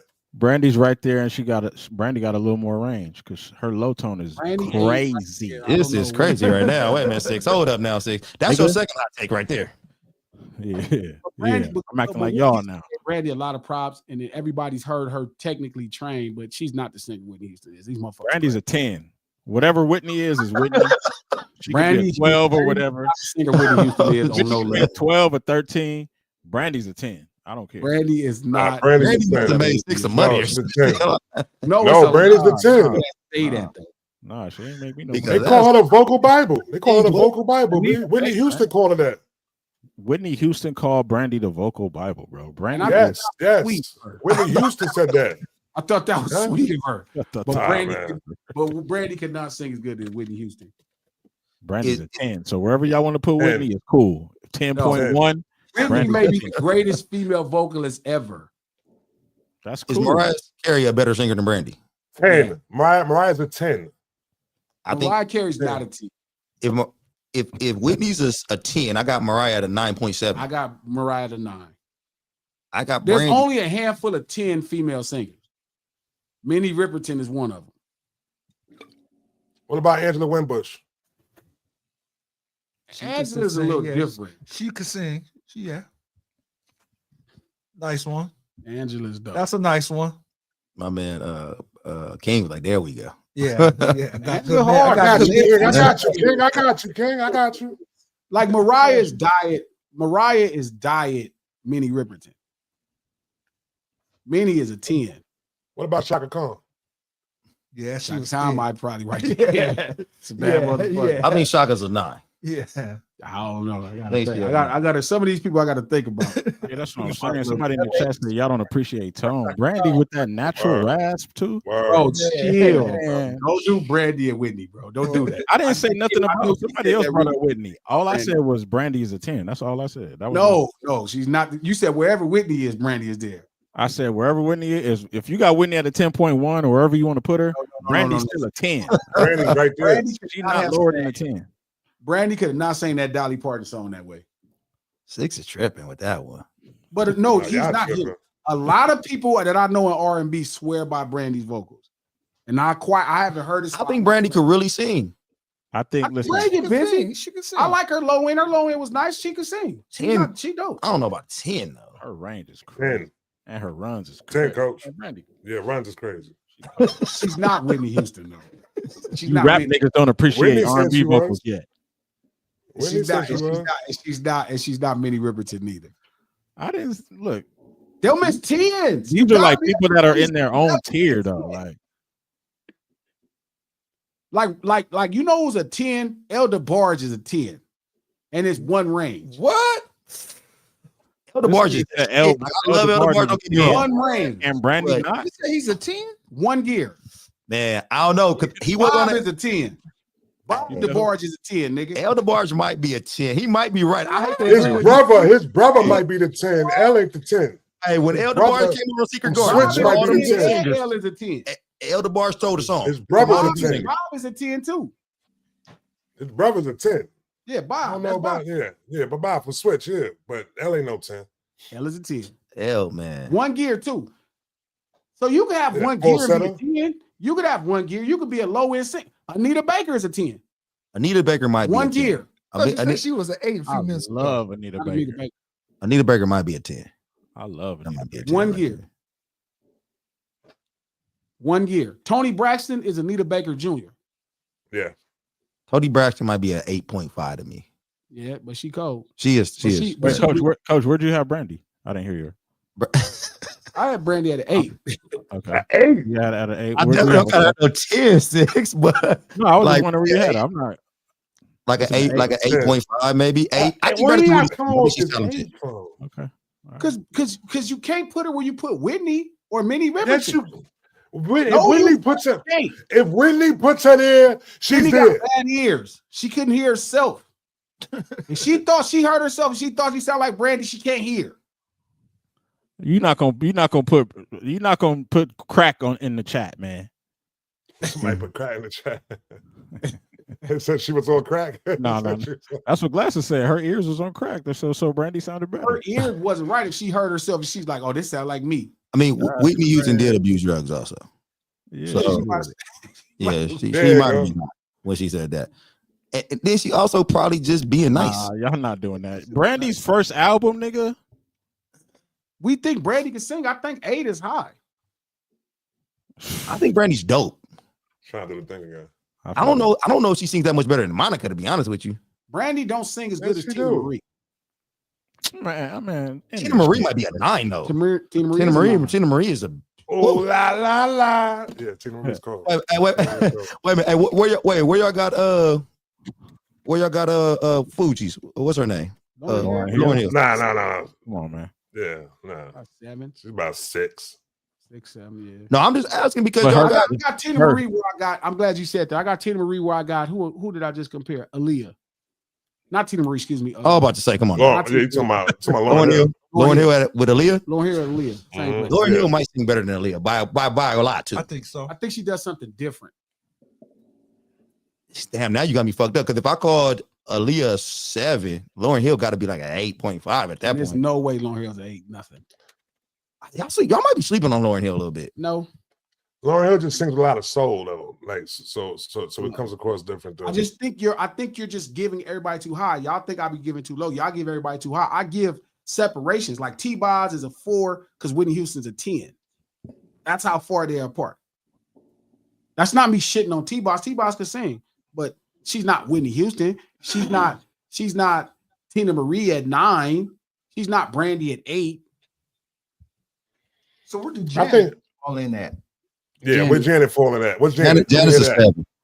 Janice Maybe a is solid 7. Janet might be. Y'all got Brandy at 8 and Janet at a 7. Yeah, what the hell? I got Brandy at Brandy 8.5. sings better than Janet Jackson. 8.5. I got Brandy. At I think 8.5. Brandy sings better than Janet Jackson. She sings way better than Janet Jackson. Janet Jackson is 6. Probably about a 6 or 7. Janet Jackson might sing as good as Aaliyah. Probably about right there. I really never heard Janet I see that. Jackson. I can see that. You never really heard her sing? Like not her singing. Like I heard her songs, but Sade. Oh yeah. The ageless wonder. 7. Because I kind of got Sade and Janet Jackson in the same area. Sade's a little bit better as a singer. Than Janet? Yeah, just a little. So you're about a 7. Aretha Franklin. That motherfucker 10. Okay. Well, you, Adele. Right. well, if you're over 65, the glasses you're a 10. So Yeah, exactly. Not everybody. Etta Like- James is a 10 because she's a 10. every old person. No, not All right, so everybody. look. Nina Simone 10. Look, I wish I could show y'all this. Simone for sure is a 10 in my Yeah, I know. Here you go. I wish I could show y'all this. I just text a legendary vocal producer, probably the best in the world, and I said simply, rank Brandy's voice 1 through 10. I don't think y'all can see that, but I'm gonna screenshot and send it to you, G. What is What you it? say? 10. What you 10. think he said? 10. Then what the fuck is Whitney Houston? Okay, 10. let me ask- that's a great question. You act like 2 people can't be 10s. You could be Brandy 2 don't 10s. sing as good as Whitney Houston. Yo, you got something people out the chat. Somebody said Brandy's a 6. Get the hell out of here, man. Oh, What you yeah. mean Brandy's a 6? I mean, it depends on how much Crazy. Brandy you heard. Yeah, right. You talking about Not the girl is mine. Mad at Aretha's a 10. What, a 10? You talking about the 6 you're not mad at, coach? Super mad. Like, I don't think she's a 6, but Ooh, Brandy. I don't think Brandy's a 6, but I think she's closer to a Brandy's 6 a- than she is to Brandy's an 8. Whitney. Brandy's an 8. Why do we have to just keep this like the Jordan and LeBron thing? Why does Okay. she have to be compared to Whitney? You're right. You're right, 6. My bad. You're right. She's 'Cause Because Whitney Houston does what Brandy does. it can be 2 10s. You're right. All right, so look, you want me to screen? Minnie Riperton does something different than Whitney Houston. Do you They're want me to both- screenshot this whole conversation? Because this is a producer who's older That's than us. bad ears. I don't want to hear No, it. no, no. He probably got all the success in the No. world, but if he think it to himself, No, that Brandy's nigga's ears- still as Whitney Houston, I'm not fucking with it. That might nigga's be ear is really like phenomenal. Brandy as a friend, He's too. still the coldest vocal producer in the world. I'm gonna send She's it a to you. 10. I never heard nobody say Brandy wasn't a 10. Yeah, I'm bugging. I'm gonna I send mean, it to you. I have heard it before, but she's a 10. The vocal Bible. Brandy is not no fucking 10. Brandy can't be a 10 because she Ray J's sister. Brandy can't be a 10 because she fucking not Wait Whitney a Houston. minute. Yeah, she can't be a 10 because Ray J's a Brandy can't be 4. a 10 because she's not fucking Whitney Houston or Minnie Riperton. Whitney said she was. Shout out to Whitney. That she was a sweetheart. The vocal Where Bible. y'all got some white singers? Where do y'all got? Not up in here. So you don't think no white singer? Tina Maria's a 9. Adele. What's Adele? What's Adele? Adele, Celine Dion, Adele. Adele could sing, but it just don't have a soul on it. But just because they don't got the soul on it, but I'm talking about vocal. That's like, why Annie Lennox. That's why you sing. How about Annie Lennox from Eurythmics? Is she 65 or older? All right, so look, here's the breakdown because he's still typing. He said Brandy's a 10. He said I got Whitney more of an 8 or a 9. Listen. No, This live. Listen, bro. Every Monday, Wednesday, No, let me Friday, finish. right here at No, let noon me finish, bro. Pacific Standard Time. Let Right me finish. here. Let me Right finish. fucking here. Come on, Oh, you're not gonna do that to me. Click Let the me thumbs up. Let us know you're in the house. But Let us listen. know you're in the house. Please click the like button. Please retweet this link. This is blasphemy. I cannot be a part of Listen, it. let me finish. Do the stream. Clip that. Support the No Ceilings podcast. The No Ceilings podcast is a link on the YouTube. Right there. Right there. You can listen to this dope podcast conversations about Can I give Whitney storytellers her flowers from the on text? Apple Podcasts or iHeart Podcasts or anywhere you get your podcast from. The No Ceilings podcast, executive produced by Charlemagne the God and the Black Effect Network. Diamondback Photography, thank you for the $5. 6, do you ever dislike your beats after it's finished? I always hated my own beats after I was done. I don't know why. I wasn't sure if it was just me. Thank you, Diamondback, for the question. So now I'll get my thought out and I'll answer your question. The thought was, it depends on specifics. He said Brandy has the better tone and runs of the two. Whitney has way more range. What the fuck? I'm glad 6 is doing this. Back to Diamondback. There's times where I hate my beats. I used to always hate my beats until the pandemic. Like I would always like sell beats to other people, but I would never write to my own stuff ever. And then during the pandemic, I really tapped into I don't know what it was, but besides just having a lot of time, but I really tapped into a frequency that now I love writing to my own beats. But I still make, whack shit sometimes. Y'all just never hear it. I just delete it. So No. You don't delete no beats. You don't delete no beats. I delete them for sure. The worst beats are when I used to drink and I would be like drunk and I'll make a beat and then listen to it the next day and it's the worst shit I've ever heard in my life. So That may have been the worst podcast take I ever heard from whoever that is. I don't even want to know what it is because I don't want to lose respect for him. Listen, Whitney Houston's an 8 and Brandy's a 10. Jesus Christ. All right, we go. He said what he said. He said what he said.